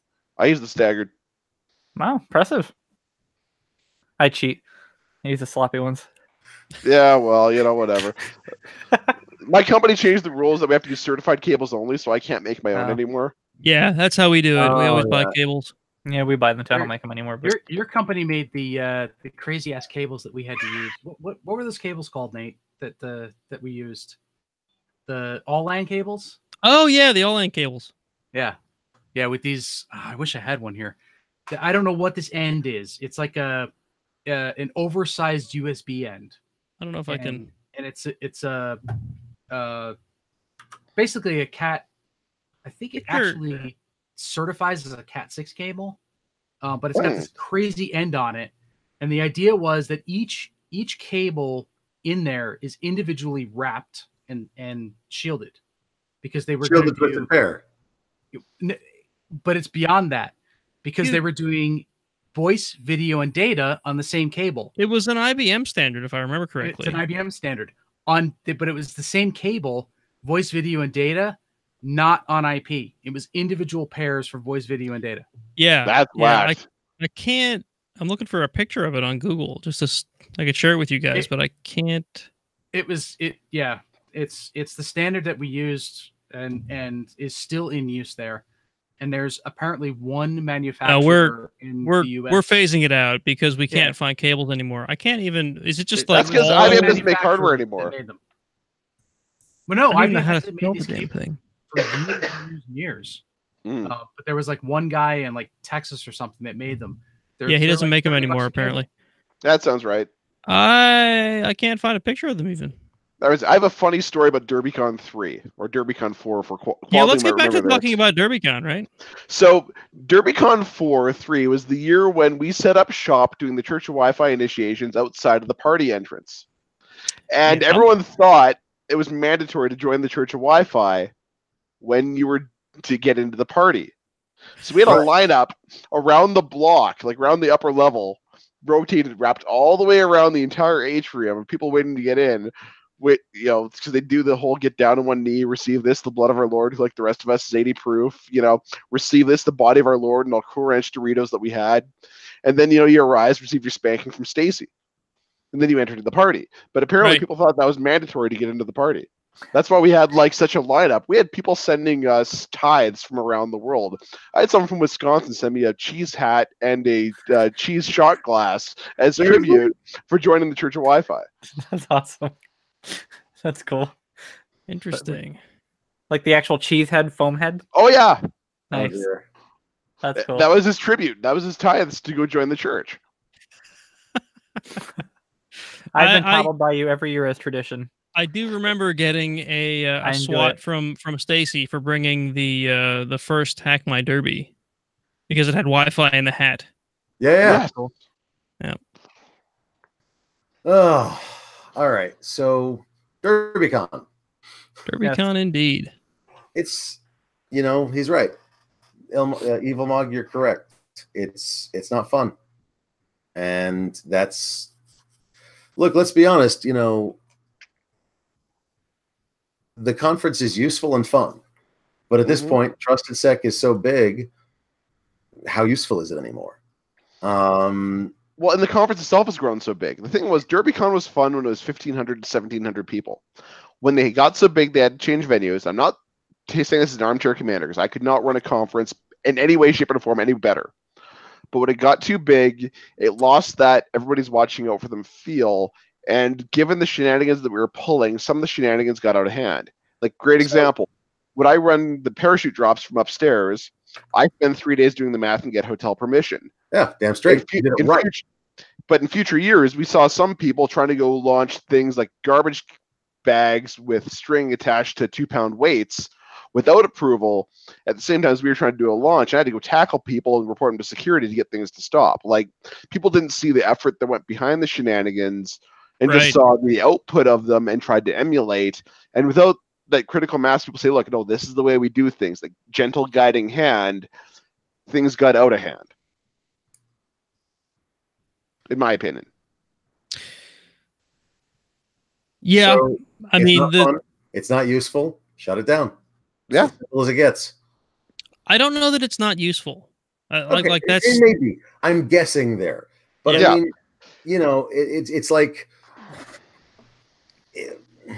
let me ask you a question. Would you have the energy to go run a conference the size of Derbycon for 10 years or darn near 10 years with the level of people that we have and the level of shenanigans going on? I can't imagine running it for 3 and still staying sane. I mean, the thing was, Derbycon was special. It was Dave's baby because it was, and the rest of the organizers, because it was the fun family thing. But when it becomes no longer fun for the organizers, it trickles down.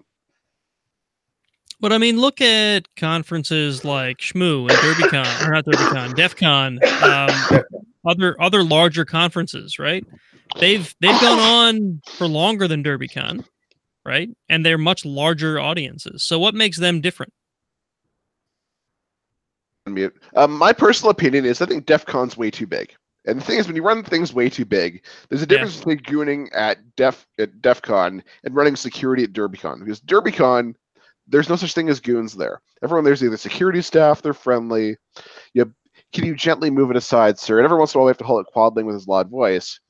At DEF CON, you need like Quadling level volume 24/7 to corral the crowds, and there's no time for that personal touch. Yeah, and so if you're running it like that and keeping it, in that kind of scale, that's fine. But Derbycon wasn't DEF CON. It didn't need to be that big level of heavy-handedness. Right. So it's interesting that you say that. I mean, I'm going to use a personal story. At Red Lion, we've recently, over the last year or so, been switching from a small team to a company with departments and specified job descriptions and things like that. And realistically, at B-Sides Delaware, for example, just like we talked about before, we can switch hats pretty easily. We have departments, but we can switch hats, no big deal, and we can keep it on a personal touch. We can talk to every other department before even sipping our coffee. You know what I mean? At DEF CON, you have over 200 security goons. You have, then that doesn't even include the speaker goons and the quartermaster brigade and the blah, blah, blah, blah, blah, blah, blah. I mean, you probably have 500 people running the thing, all volunteer, by the way, or almost 99% of them volunteers, I understand it, before you even, get to the actual conference. So it's a matter of scale. And at some point you break that. We all know each other. We can all talk to each other. It's cool. Everybody's fine. It's a small team family mentality. Well, yeah, like great example. Earlier Derbycon, someone remember those cherries Hectaman hands out all the time? Yeah, those little jars that knock everyone on their ass every year. I got the one. DDoS cherries. 1 year. Yeah, those cherries are bloody brutal. 1 year, someone was a jerk and threw a jar of cherries through the back of someone's car. From the roof, right? Wasn't it from the roof? Yep. They dropped them down and dropped, and it went through the back window of a car. Yep. Which, of course, makes the car smell so amazing. Ago. Yeah. So when people heard about that, they crowdfunded replacement to clean up the car, clean up the deal with the windshield, and it was crowdfunded within 5 minutes. Yeah, I gave a couple bucks for that. Yeah, I remember that. I think they overfunded and they ended up donating the rest of it to Hackers for Charity, I think. Yep. They were several $1,000s over, if I remember. And speaking of Hackers for Charity, I mean, Derbycon for the longest time donated more to Hackers for Charity than DEF CON. Yeah. The conference of like 1,500, 2,000 people donates more to a conference of 30,000 people. Let that sink in. Right. I think there's a reputational difference, right? So DEF CON has a reputation for being, a bad boy hacker conference. So people that are going there are expecting bad boy hacker conference, whereas Derbycon it's always been billed as the hacker family. It's always been billed as there are no rock stars here. Everybody can talk to everybody, and we want to be all inclusive. And I think that while being a wonderful, absolutely awesome sentiment, is also what led to what is now the end of Derbycon. Well, you got a very good point on that, I think. And the reason why I say that, you can't make everybody happy. No, you can't. I think Derbycon was all about freedom. Always was. Versus DEF CON, when you get to that size, you have to lose some level of freedom, put some level of control, like crowd control or, various levels around it. And when you get that, you lose that feel on things. So Derbycon was freest in the absolute sense of the term. That Dave wouldn't shut down any idea, no matter how freaking stupid it was, unless it endangered life and limb. Yeah, exactly. Health and safety. That was it. That was our rules. And the thing was, like, everyone always thought that hanging bra from the center of the atrium was always me. And it wasn't. It's not? It's not. I know who it is, but it's not me. Oddly enough, and the reason why is putting that thing up was a health and safety risk. Because you had to crawl down a very specific catwalk to get there. Yeah. And that thing, if you fell, you were dead. All of my shenanigans involved extensive engineering calculations to make sure there was no chance anybody could ever get hurt. Right. I don't think a lot of people see that, or no one did really talk about it. That's actually a good talk to have if you ever decided to have a talk about. I did do a talk. It was called "How to Conduct Shenanigans Safely." Derbycon Yeah, you did. I saw it. 7, I think, or is it 6? The 7. Dustin, Okay, that was the year. That was the year that you and I built your Derby, sitting around in that suite that you guys ended up in. But I went to that talk. Yeah. I remember going to see that talk. Yeah, the demo failed there because we wrote the pre-shenanigan hazard assessment tool there. Yes. And that was 2 years ago, wasn't it? Yeah. Wow. I remember that, the pre-shenanigan. I remember you actually have a full spreadsheet, and you have a full... Oh yeah, that thing was great because it had like the full OSHA style things. Like we had enforcement hazards, electromechanical hazards, radiation hazards. Like this is becoming familiar again. Yeah, I don't know if you've seen it, but I remember talking about it. He goes, "Those are advanced shenanigans."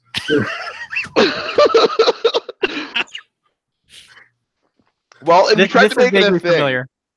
Yeah, the reason we did this was because I was tired of hearing about stupid things going on. I'm like, look, if you guys are going to do things, at least do a standardized form. It outputted properly formatted JSON in the standardized format that you give to Zero or Paul, and they'd be like, okay, here's everything you need to know about your shenanigan. It had mitigation procedures, hazard procedures, your cleanup procedures. Like, this thing was thorough. Didn't you get it approved by them? I did. Yeah, it was so I submitted all my shenanigans that year. It with output from the PSHAT. It also became standard for Skydog. Nice. Did it really? Yeah. Wow. And here's the funnier part. So IBM owns Resilient, right? I've talked to our executives and letting me port the PSHAT to Resilient and make it an online fillable form with all the pre-flows and everything else to auto tie things in and all communications as a new little project for Grins. Dear God. That's nice. You guys are funny. Well, hey, if you're going to be stupid, you may as well be smart about it. Indeed. Yeah, makes sense. Yeah, I mean, so you might as well be smart. I love it. We're coming up on about 2 hours, so we should probably try to wrap things up. I don't know. I just don't know what to say. I really hope that we get to Derbycon 2019 and show up and Dave's like, fooled you, but I don't think it's going to happen.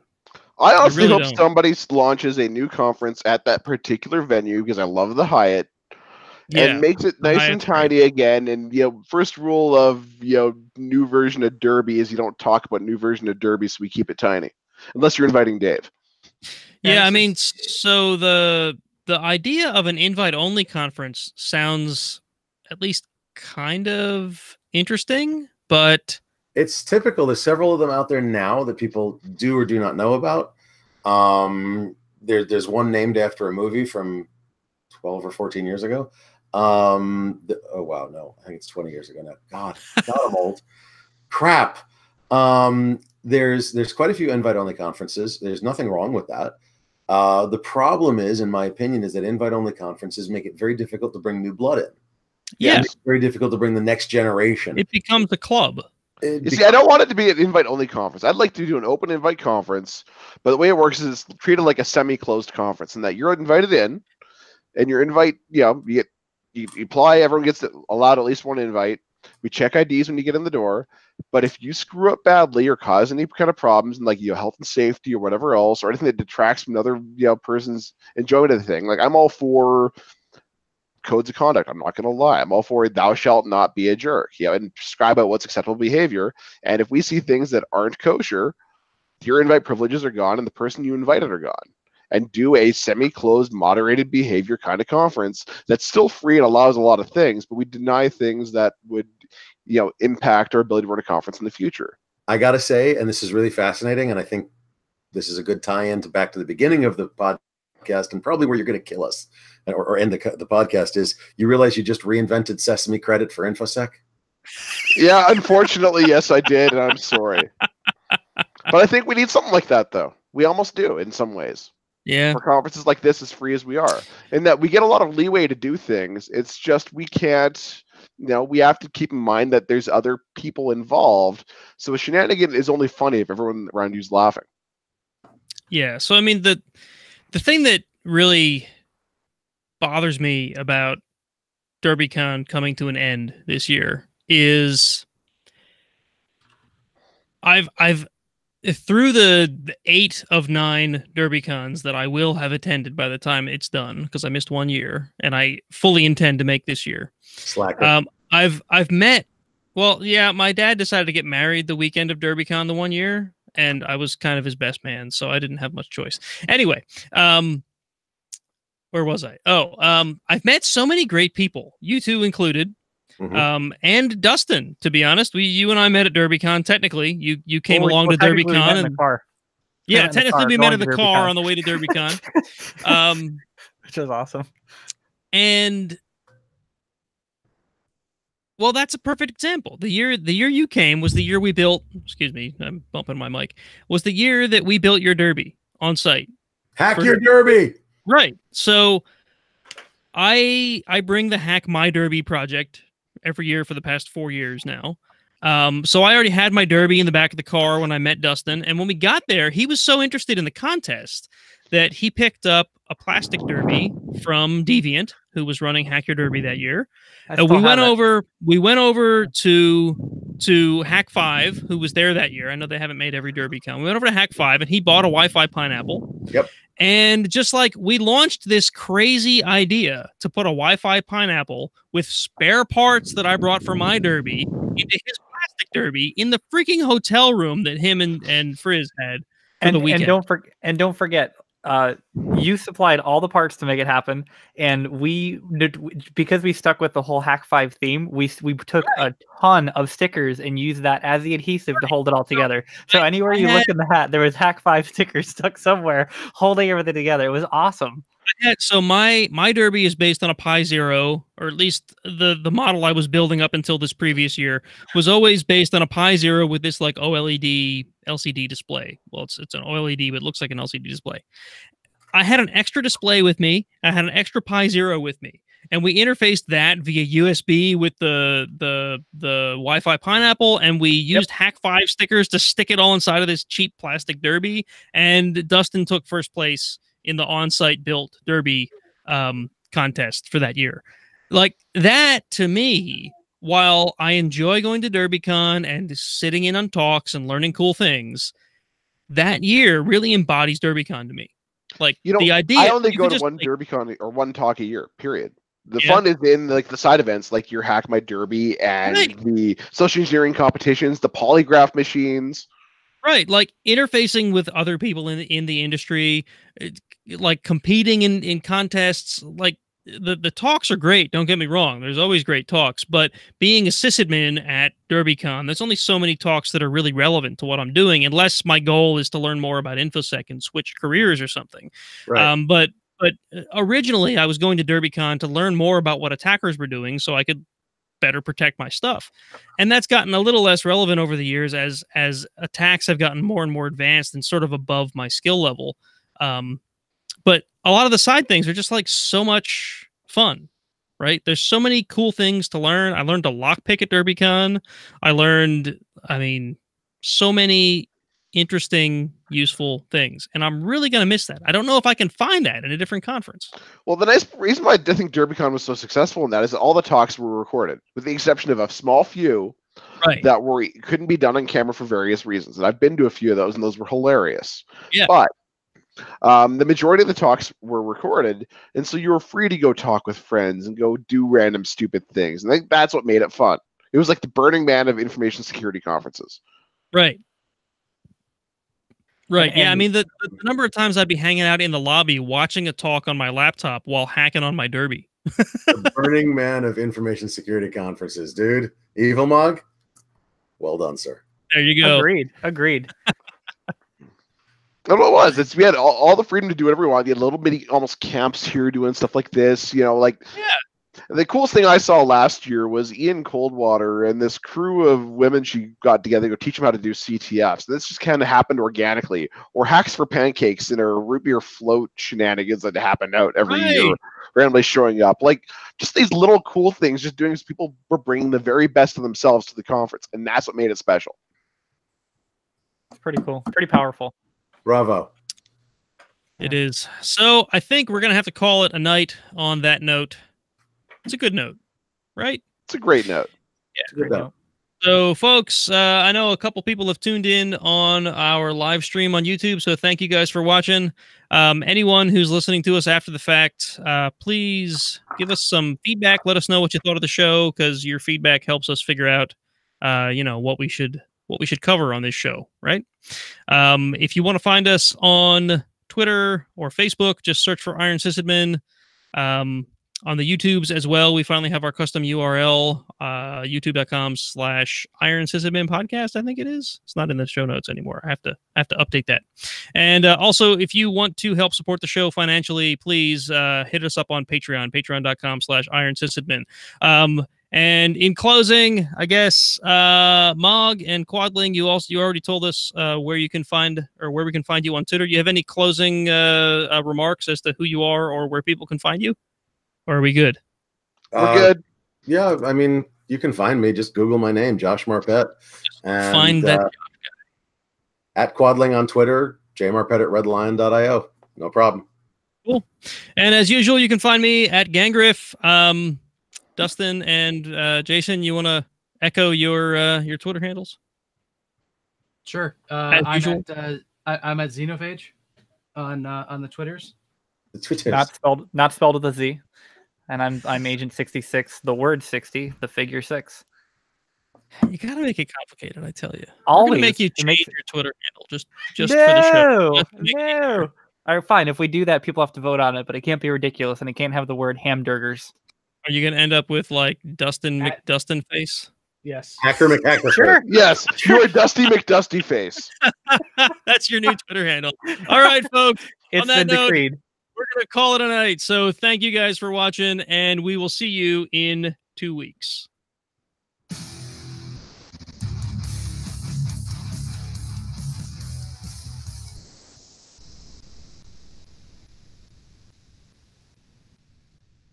All right, let me hit this red button now.